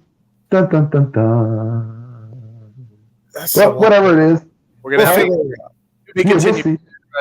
Yeah, it was an announcement, but then we got to go back and track on that one. But just look out for Mondays just in case. But with that being said, if you can, please go to my channel, subscribe if you like the content, hit that like button, and leave a comment. It helps out the algorithm. And don't forget, these men as well, and Gio from the 215. He's building his channel, so please, everyone right now, get to his channel, hit that subscribe button, man. Let him know when he wakes up that people were looking out. But appreciate y'all for coming through. Fellas, this was another great week, man. We had a great conversation. We'll do it again.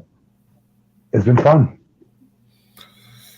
Yeah, man. No, it is, like you said, it is always an honor getting on here and doing this show with you guys. We've created a bond that is unbroken and will never be broken. It's fun, and I love doing it, and I only imagine doing it 40 more years. So hey, we'll keep it going as long as we can. But yeah, no, I appreciate the GOAT himself, Philly.500, coming on and talking with us tonight. It was such an honor having him on. I've always wanted to talk with him, so appreciate that, taking your time away from your family and eating your dinner to come talk with us. So yeah, man, listen, in the end, I bleed green. Whatever happens, happens. I root for the name on the front, not the name on the back. I might not like the moves that will take place. I may. Just all depends, But when it comes down to it, this is my team, and I'm going to cheer for them no matter what, and no matter who's leading it. So I appreciate all the love and support that everyone came and gave us tonight. It's truly an honor doing this for you guys. And I am a.k.a. Eagles from the Eagles Uncensored podcast. I do the East Meets West here with my boys. I got my conspiracy podcast on Monday nights. We talk conspiracies and all different types of things. Come check that out. It's a lot of fun. And then I do a bunch of lives throughout the week, a lot of call-ins. So, already got my watch hours, looking to get to 1,000 subs here before week 1 of the NFL season.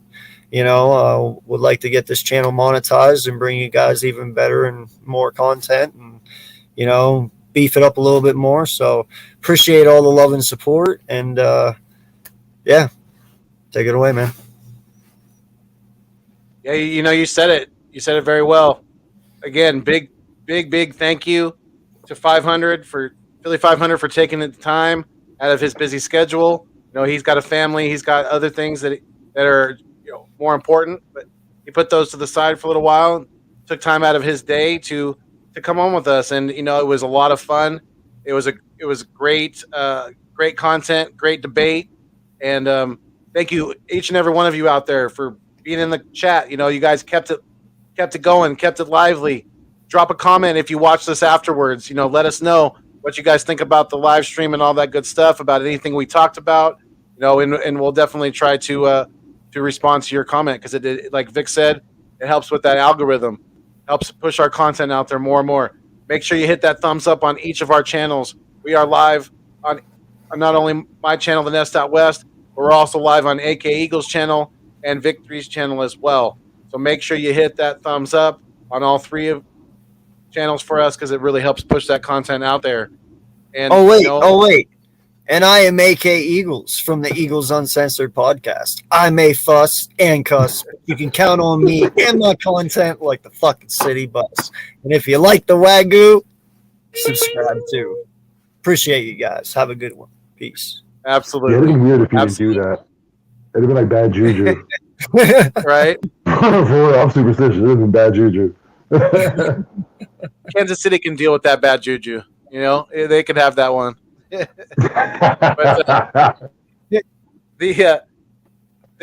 like I always say, the content does not continue to go anywhere without each and every one of you. So please make sure that you're liked and subscribed. Share the content with any Eagles fans, any football fans out there, because we talk about all kinds of stuff. If you know NFC East fans that are out there, share the content with them if you think they may enjoy it. Tell them that they're always welcome on the channel, on the East Meets West podcast, because we are trying to build this thing, and we can only do it with open arms, because you guys are the food and the water to the channel. So, and with that being said, as much as some of this debate may try to divide us as Eagles fans, remember that we are until we die. I'm like AK said, we're gonna bleed green. And is it me or did he freeze? He just froze. I was hoping it was me. No, dead ass. Because when he said the first thing, I was like, maybe I didn't get it, but the audience did, so I'm gonna stay shut. Yeah, right. I was hoping it was me because he was on a roll, and I was like, God, don't fuck that up. And he got that prolific look right now, like he's a president with that look. Yeah, he's got that look like shit. Hey man, but like we said, that's live. That's how it is when you're live right now. Hopefully our guy can come back, and I think he has to end the stream if I'm not mistaken. No, I can. Oh, you have that power. I got that. Okay.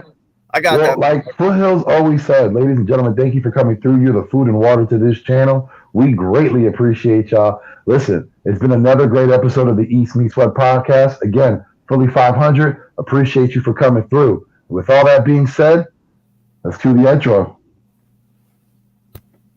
I wasn't ready for that. Why'd you have to do that? I'm your host. I'm the host. I do the hosting thing.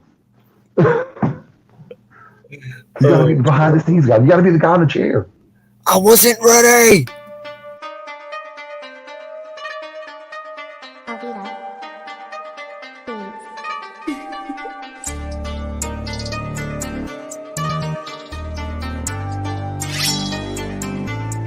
Monk.